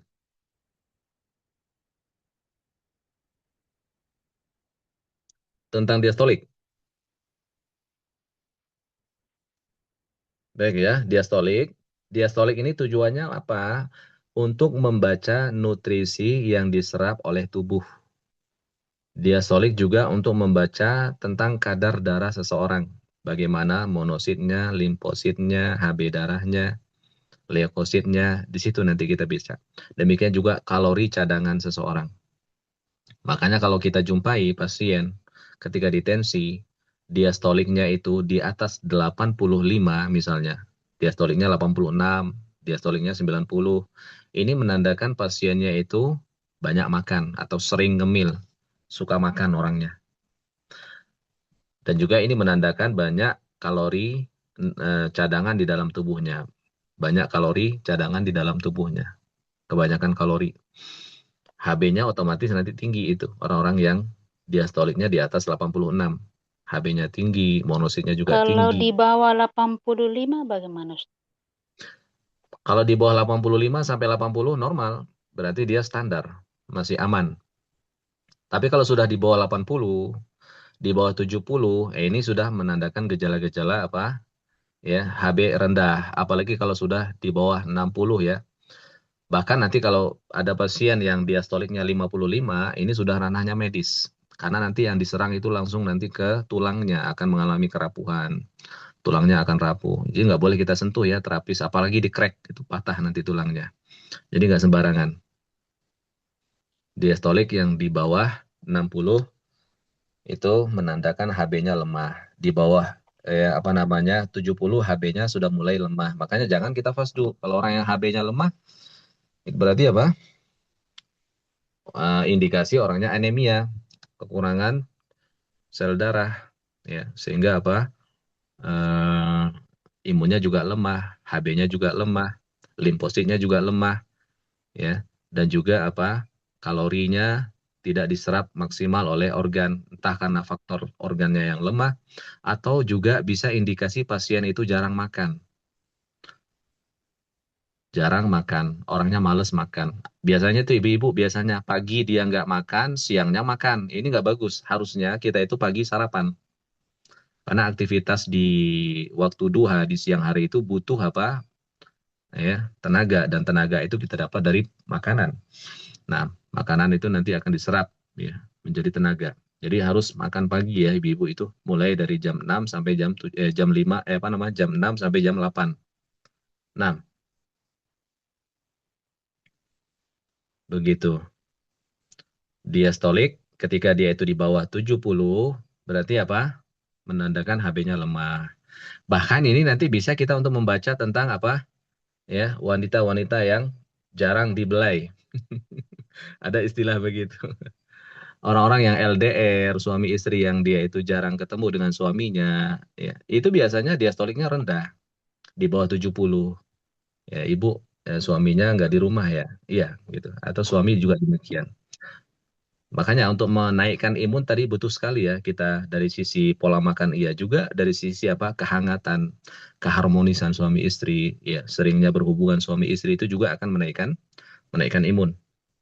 Nah, secara psikis juga iya, secara nutrisi juga iya. Ya, jadi pola makan.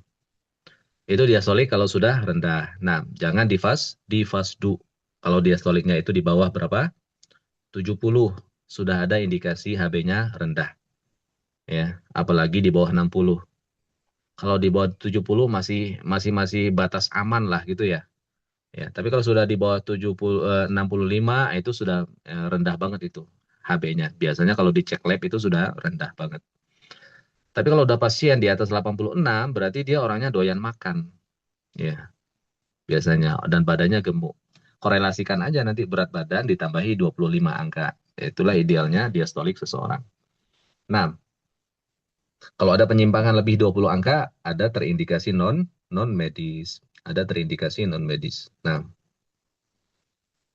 paham di sini tentang diastolik?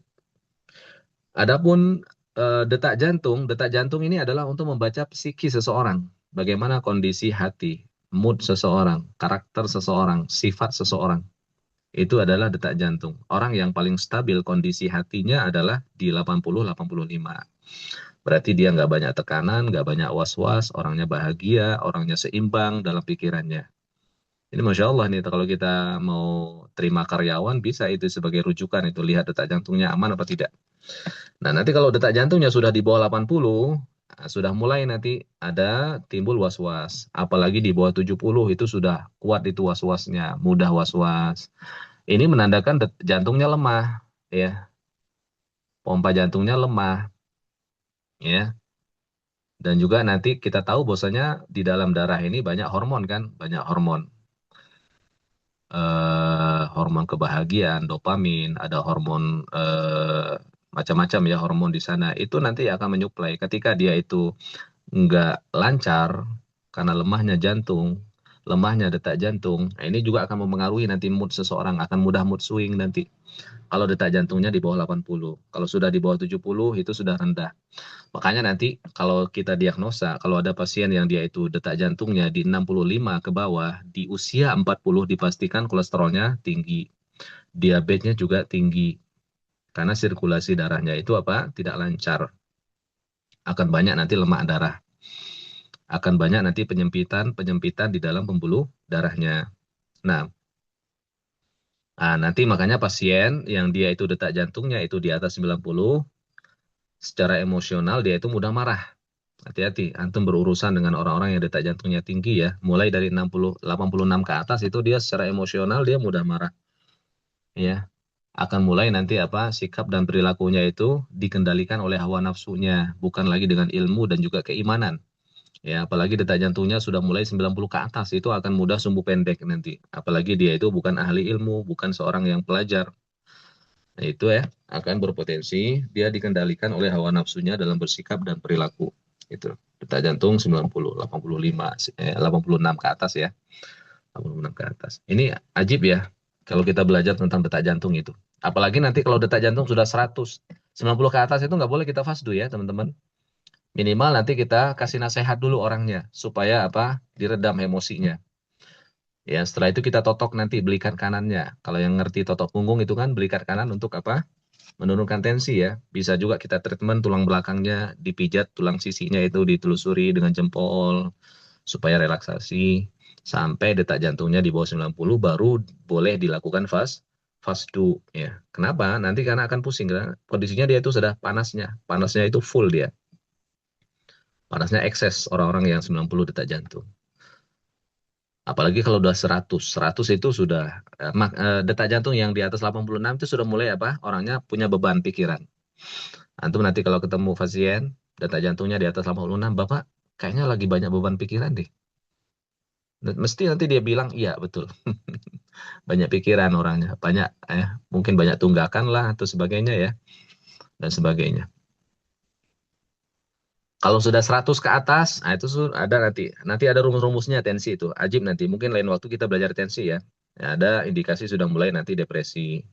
Kalau udah 100 ke atas. Kalau udah 105 ke atas, apalagi 110, itu sudah mulai ada pembengkokan di tulang belakang. Ada apa? Skoliosis di torakalnya. Begitu. Prinsip dalam KST, kita kembali dalam prinsip fasdu dalam KST itu, dia tujuannya adalah untuk mengeluarkan unsur yang berlebih di dalam tubuh. Nah, ini sudah kita jelaskan sebagiannya ya. Tensi seperti apa saja yang berhak untuk dilakukan fasdu? Yang pertama adalah hipertensi genetik bapak atau hip gen bapak namanya. Berapa angka sistoliknya? 160 sampai 190.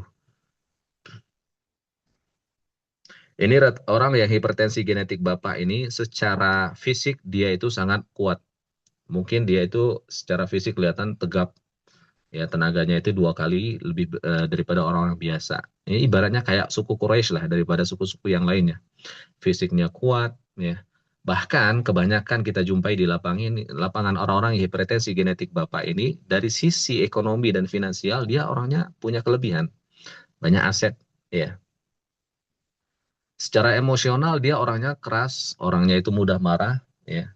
Apalagi kalau dia itu bukan seorang yang berpendidikan agama, maka akan berpotensi dikendalikan oleh hawa nafsu.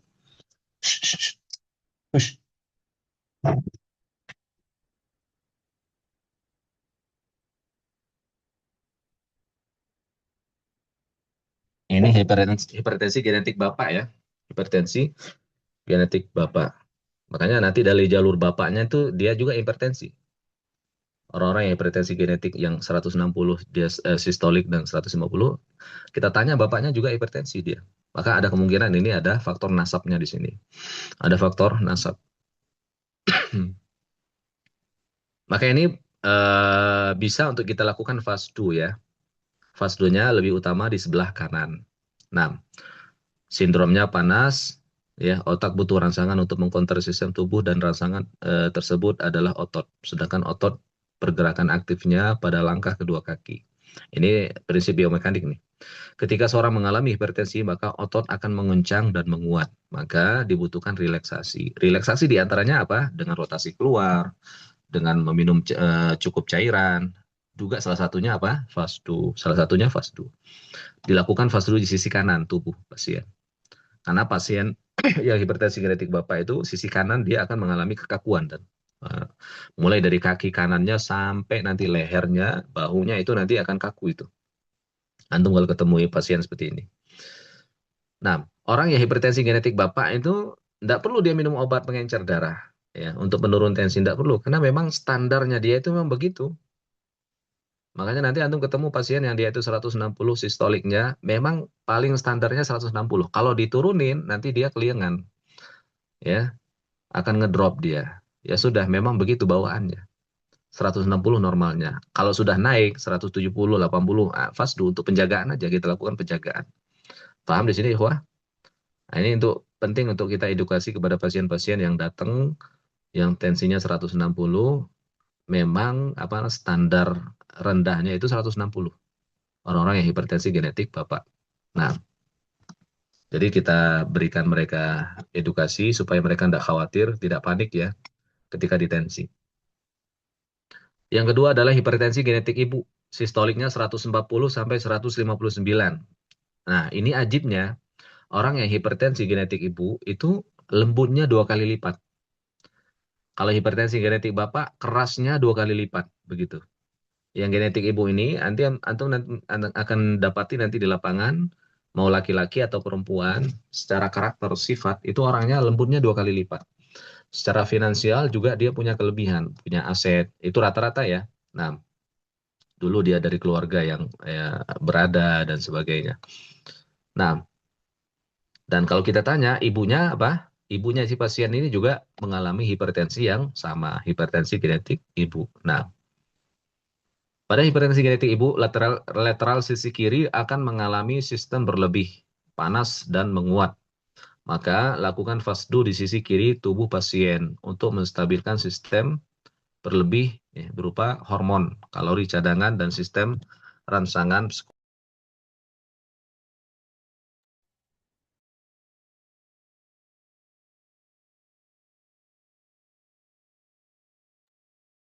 Suaranya putus Ustaz.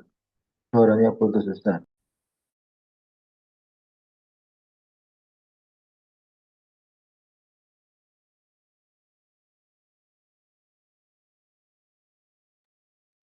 Nggak ada suaranya nih Ustaz.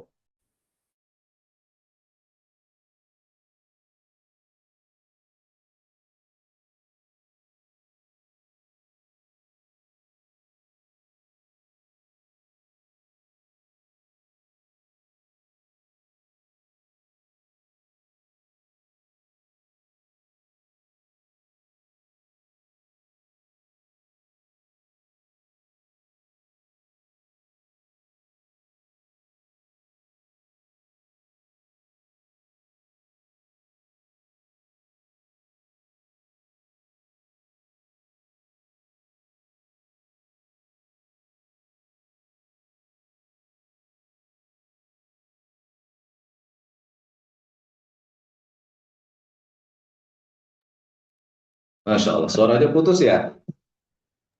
Iya putus putus Ustaz. Nggak ada suaranya. Ini lama tadi.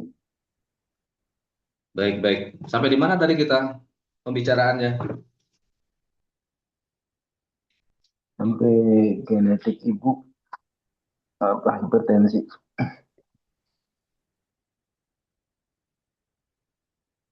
Ya, ya, mau.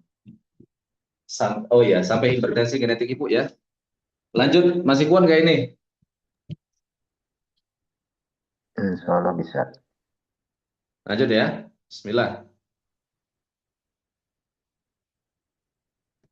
Jadi pada hipertensi, genetik ibu lateral sisi kiri akan mengalami sistem berlebih, panas dan juga menguat. Maka lakukan fasdu di sisi kiri tubuh pasien untuk menstabilkan sistem berlebih berupa hormon, kalori cadangan, sistem rangsangan. Makanya nanti antum akan lihat orang yang hipertensi genetik ibu itu banyak keluhannya nanti di sisi kirinya, akan mengalami ketegangan, ya, dan juga kaku, berlebih, sistem berlebihnya, kencang ototnya, pembuluh darahnya juga nanti akan lebih banyak di sisi kirinya. Orang-orang yang diastoliknya itu tinggi biasanya di sisi kiri. Darah diastolik itu banyaknya di sisi kiri ya. Makanya bagus nanti antum fasdu di tangan kirinya, di kaki kirinya begitu. Nah, nah ini hipertensi asli sudah kita bahas. tadi hipertensi asli. Ini bisa kita fasdu, bisa kiri, bisa kanan. Nah, kanan itu lebih bagus. Nah, kalau ada terjumpai pasien dengan hipertensi seperti ini, maka bagus untuk dilakukan fasdu, layak dilakukan fasdu. Jadi ada 3 ya, ingat ya. Hipertensi genetik bapak, hipertensi genetik ibu, demikian juga hipertensi asli. Ini orang-orang yang layak. Demikian juga orang-orang yang diastoliknya tinggi. Nah, ini sangat layak dilakukan fasdu. Kalau antum nanti mau pakai diagnosa tensi. Nanti kalau antum mau pakai diagnosa tensi. Nah, jelas? Lanjut ya. Tensi tipe panas dan dingin. Nah, ini. Kebetulan Ustaz Supri, founder tensi itu KST, beliau pernah belajar arah level 1 dengan Ana. Jadi beliau mengkorelasikan, mencocokkan antara panas dan dingin melalui angka tensi. Wallahu alam, ini butuh pendalaman lagi ini.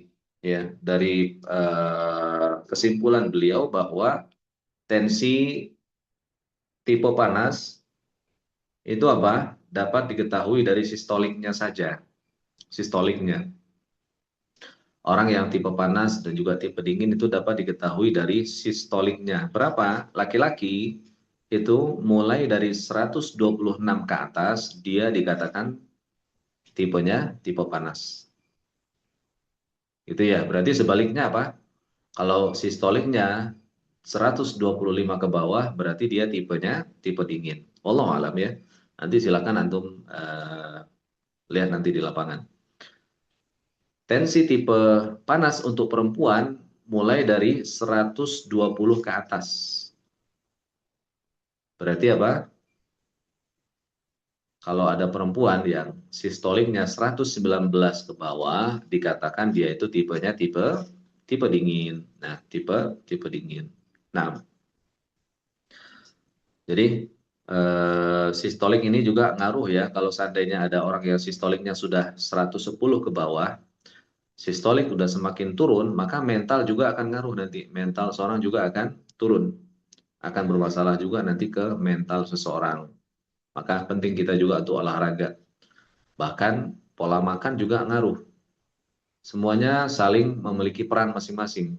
Bahkan dalam hadis Nabi SAW itu beliau memerintahkan untuk makan daging ya, bubur daging terhadap orang yang sedih, orang yang kecewa. Ya. Jadi pola makan ini bisa mempengaruhi psikis seseorang. Pola makan bisa mempengaruhi psikis seseorang menjadi pemarah atau menjadi seimbang dan sebagainya. Demikian juga sikap dan eksternal, kebiasaan kita. Demikian juga faktor teman. Demikian juga faktor ilmu yang kita pelajari, termasuk juga faktor fisik seseorang. Ketika fisik itu lemah, juga akan lambat laun mempengaruhi kepada mental seseorang.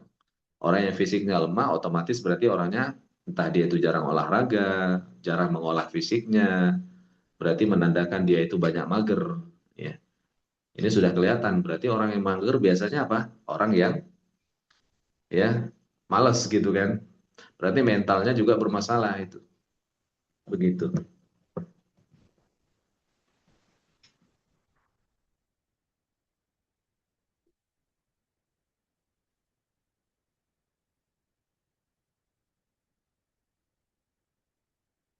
Baik, kita lanjutkan. Larangan fasdu menurut KST dilarang fasdu jika detak jantung 90 ke atas.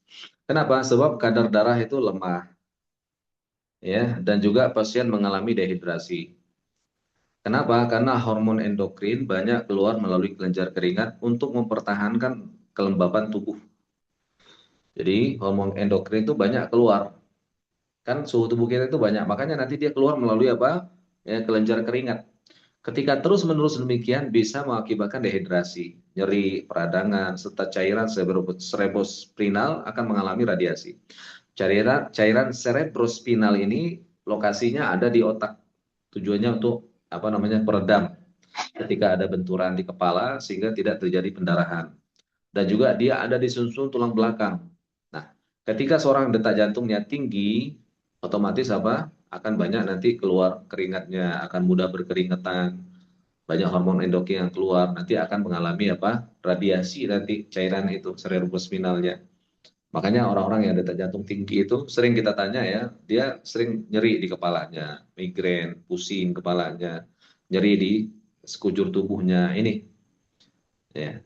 Dan juga ini yang penting antum kasih saran nanti kepada pasien kalau ada pasien yang detak jantungnya di atas 86 itu ya hendaknya dia jangan lupa minum air di malam hari ya untuk menstabilkan suhu tubuhnya yang panas. Jadi minum air itu ada kaedahnya. Jadi nggak semua orang itu harus minum air di malam hari. Orang yang detak jantungnya di bawah 75, maka tidak disarankan minum sebelum tidur karena sistem tubuhnya itu lembab, dingin. Nanti akan semakin mendinginkan. Maka jangan minum di malam hari. Orang yang minum di malam hari itu khusus bagi yang detak jantungnya 86 ke atas. Nah, ini harus minum malahan supaya mencukupkan cairan bagi tubuhnya. Supaya tidak terjadi dehidrasi. Nah, paham di sini ya?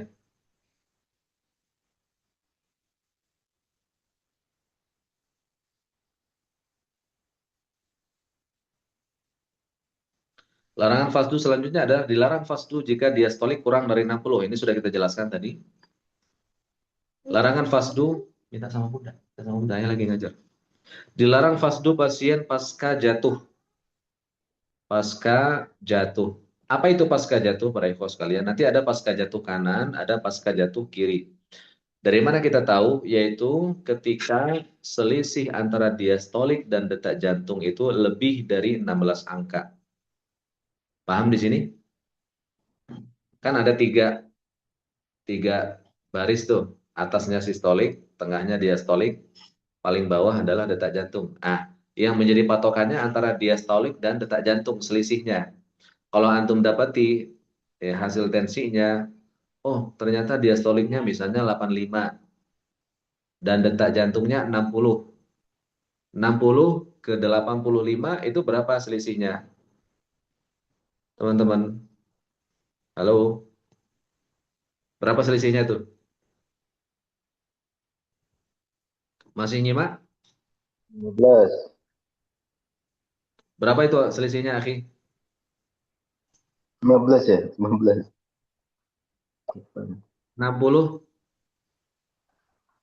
ke 85? 25, 20, Ustaz. 25. 25. Selisihnya sudah 25. Ah, maka ini dihukumi sudah ada pasca jatuh. Nah, bagaimana kita menentukan dia itu jatuh kanan atau jatuh kiri? Dikatakan jatuh kiri kalau diastoliknya itu lebih tinggi daripada detak jantung. Tadi diastoliknya 85, detak jantungnya 60. Berarti dia jatuhnya jatuh kiri. Sebaliknya kalau detak jantungnya yang tinggi, misalnya detak jantungnya 85, diastoliknya 60. Nah, ini jatuh kanan. Ini jatuhnya jatuh kanan. Catat ya. Ini jatuhnya jatuh kanan. Bedanya apa jatuh kanan dan jatuh kiri? Jatuh kanan ini tingkat kelistrikannya nanti akan naik 2 kali lipat. Sifat peradangannya, sifat nyerinya, ini akan naik 2 kali lipat dan dia akan cepat menuju akut. Dan juga sistem tubuhnya nanti akan ngacak nanti. Apa yang diperintahkan, nanti yang dikerjakan beda. Begitu. Makanya orang-orang yang pasca jatuh itu jangan dilakukan fasdu. Karena nanti dia itu akan kacau sistem tubuhnya. Lakukan pompa dulu. Nanti Anda share nanti video bagaimana pompa. Nah, orang-orang yang pasca jatuh itu adanya ketidakseimbangan dalam ya, bidang panggulnya. Sehingga sistem pendarahannya itu tidak apa ya berjalan semestinya. Dan ini akan menaikkan tingkat kelistrikan di dalam tubuhnya. Solusinya bagaimana? Stabilkan sistem pendarahannya dengan apa? Panggulnya itu diseimbangkan. Biasanya itu nanti dia naik naik sebelah. Pas dipompa nanti akan terasa lebih pegel nanti ketika dipompa itu. Nah, solusinya orang-orang yang jatuh kanan itu kanan diangkat, lutut kirinya dimasukkan ke dalam. Begitu ya. Nah, adapun jatuh kiri maka dia akan mendinginkan 2 kali lipat sebaliknya. Orang yang jatuh kiri akan mendinginkan 2 kali lipat. Wallahu alam ya, secara analisa KST ini ada indikasi non medis orang-orang yang pasca jatuh. Anda juga belum teliti juga secara detail ya. Kadang ketemu iya, kadang butuh observasi lagi, butuh apa anamnesa lagi. Dalam apa namanya KST ini sudah ada indikasi apa non medis. Wallahu alam. Nah, jadi kalau sudah apa selisih antara diastolik dan detak jantung itu lebih 16 angka. Fahim? Nah, apa hikmah bagi orang-orang yang pasca jatuh? Kalau jatuh kanan, ini biasanya secara emosional, secara karakter, ini orangnya biasanya sering apa namanya berlebihan dalam aktivitas, ya sibuk untuk mengejar dunia, akhirnya lalai dengan akhirat, ya. Bahkan ya seringnya itu apa dia banyak melanggar dalam apa namanya muamalah dalam syariat ini, lalai dalam ibadah dan sebagainya. Nah, orang-orang yang jatuh kiri maka biasanya orangnya was-wasnya tinggi. Was-wasnya tinggi, sifat dinginnya itu 2 kali lipat. Dan juga akan menuju akut, nanti akan mudah iritasi lambungnya, lemah di pinggangnya, lemah di pencernaannya, demikian juga ususnya. Begitu ya orang-orang yang pasca jatuh. Karena tadi kita tidak seimbang ya panggulnya itu. Maka perlu untuk dipompa. Pompanya ini tujuannya untuk apa? Untuk mensimetriskan kembali, untuk mensejajarkan kembali panggulnya. Sehingga ketika panggulnya sejajar, sistem pendarahannya juga akan apa? Stabil dan seimbang gitu. Ya, sehingga aliran darahnya mulai dari kaki sampai pada apa ke atas akan lancar. Nah, dan juga sistem kinerjanya juga akan sesuai dengan porsinya masing-masing gitu ya. Nah, jadi subhanallah dalam ilmu KST biomekanik itu begitu ya. Apa namanya dasarnya dari panggul ya, diseimbangkan. Ketika panggulnya miring sebelah nanti akan ngefek dia atas bawah nanti akan ngaruh nanti sistem pendarahannya, ada begini juga organnya, entah dia nanti akan mengalami saraf kejepit ya di lumbarnya atau di apa torakalnya dan sebagainya. Nah, paham di sini Pak Eko?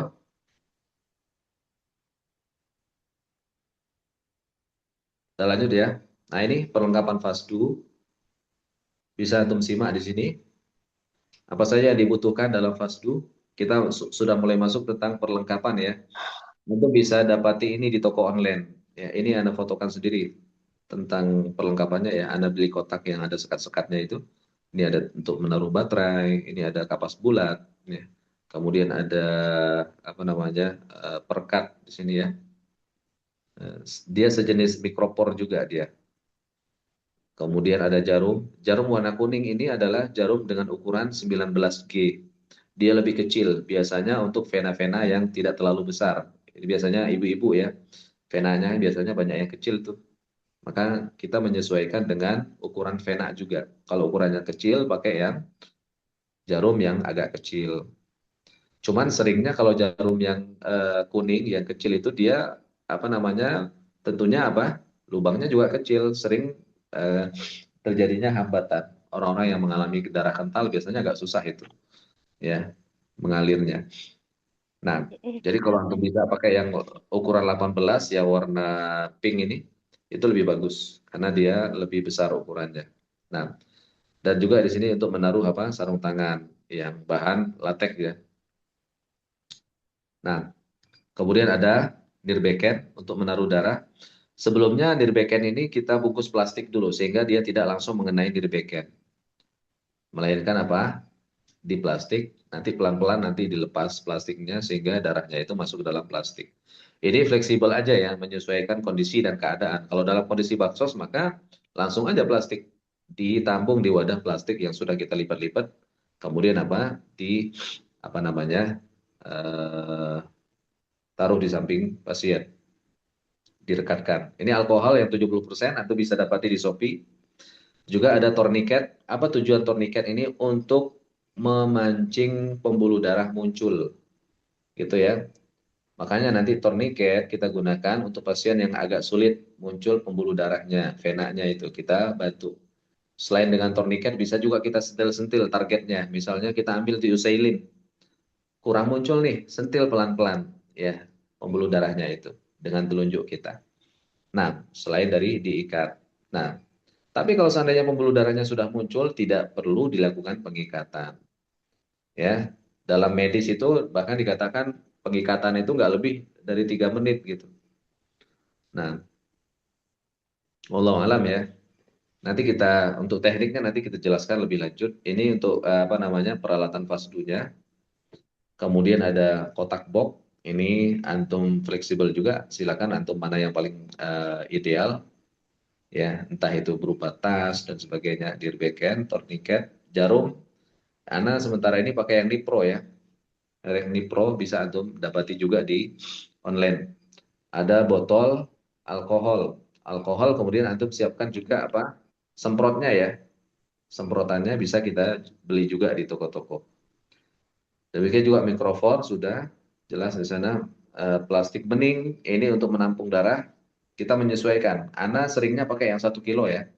Antum silakan bisa pakai yang 2 kilo, bisa yang 3 kilo. Biasanya yang 3 kilo ini untuk sekalian membungkus dirbekennya. Kalau seandainya dia itu apa? Antum mau pakai dirbeken. Karena bagi pemula itu dia kalau bisa beli dirbeken yang ada ukuran cc-nya. Sehingga kita tahu ini sudah berapa darah yang keluar. Bisa dipesan di online. Nah, jadi darahnya apa namanya dirbekennya sudah dibungkus plastik, ya. Lalu darahnya nanti keluar lewat sana. Kita bisa tahu, oh sudah keluar misalnya 200 cc, 300 cc. Nanti kalau antum sudah terbiasa, bisa ukuran 1 kilo itu tinggal antum sesuaikan aja. Oh ya, 200 cc segini ini ukuran plastiknya. Ya, 300 cc segini. Jadi dengan itu kita bisa juga mengira-ngira. Nah,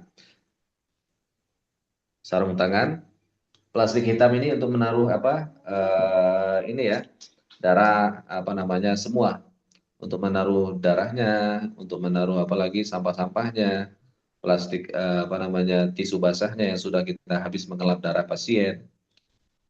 Kemudian juga jangan lupa sarung tangan, tisu basah dan juga kapas bulat. Kapas bulat ini untuk menekan area penusukan setelah kita mencabut jarum, ya kapas bulat yang sudah disemprot alkohol itu langsung kita tempelkan ke area penusukan setelah jarum dicabut. Tujuannya apa? Untuk menghentikan pendarahan. Ditahan kira-kira apa? Sampai setengah menit atau beberapa detik sambil kita nanti antum suruh pasiennya yang tekan Pak, tolong ditekan gitu kan. Sambil kita nyiapin apa namanya mikropornya, perekatnya di kulitnya gitu. Jelas? Jelas ya? Mudah insya Allah. Bahkan Ustadz Dani itu kalau beliau sedang safar itu kadang-kadang peralatan dengan seadanya ya. Modal jarum doang, kadang-kadang tangannya diikat dengan ban sepeda. Jadi alhamdulillah. Jadi kita menyesuaikan kondisi. Tapi tentunya juga kita berusaha untuk se-safety mungkin. Jangan kita itu apa terlihat serampangan dan sebagainya. Nah, mungkin barangkali sampai di sini. Untuk selanjutnya kita lanjutkan pekan depan, ya. Atau hari Minggu bisa, atau pekan depan juga bisa. Nanti insya Allah kita lanjutkan Zoom-nya lagi, karena sudah mulai larut malam. Silakan bagi teman-teman, mungkin ada yang mau ditanyakan dulu terkait apa yang sudah kita lewatkan. Tafadhol. Kalau Ustaz, mau tanya Ustaz. Nah,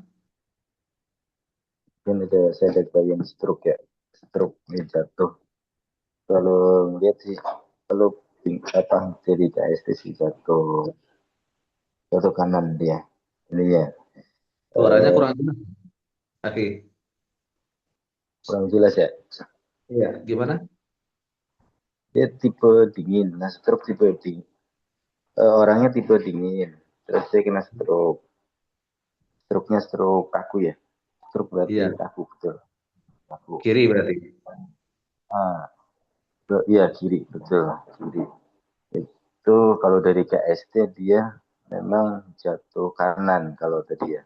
Pinggulnya itu jatuh kanan. Nah, itu kalau dari Fasdu itu kan dia tipe yang dingin ya. Itu nggak rekomendasi untuk di Fasdu ya. Atau tetap boleh di Fasdu ya. Nah, tetap dilakukan fasdu, bisa dilakukan fasdu. Karena dia ada terindikasi penyakit tipe panasnya, meskipun dia gennya gen dingin. bisa dilakukan fasdu bagi orang-orang yang kena stroke itu, Pak. Bisa. Yang dia jadi penyakitnya ya. Kan dia memang stroke penyakit panas. Iya, makanya diingatkan di awal itu kan, kalau seandainya ada pasien bahkan dia itu terkena anemia, ternyata dia ada keluhan penyakit panas di area lokal tertentu, maka bisa dilakukan tindakan fasdu di area tersebut, begitu. Tapi utamakan area yang berdekatan ya, ambilnya titik lokal, jangan titik jauh. Nah, jadi terfokus kepada area yang mengalami keluhan tersebut. Berarti kalau dia stroke kiri, ambil apa? Di kaki kirinya misalnya. Stroke kanan, ambil di kanannya. Nah, Itu Ustaz. Dulu deh. Jazakallah lalu khairan.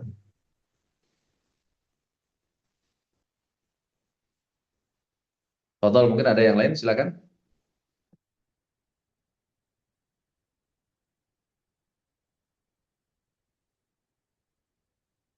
Baik, kalau tidak ada kita akhiri dulu ya pertemuan kita malam hari ini. Mudah-mudahan bermanfaat. Terlebih terkurangnya mohon maaf. Ya, kita sudahi dengan doa kafaratul majlis. Subhanakallahumma bihamdika.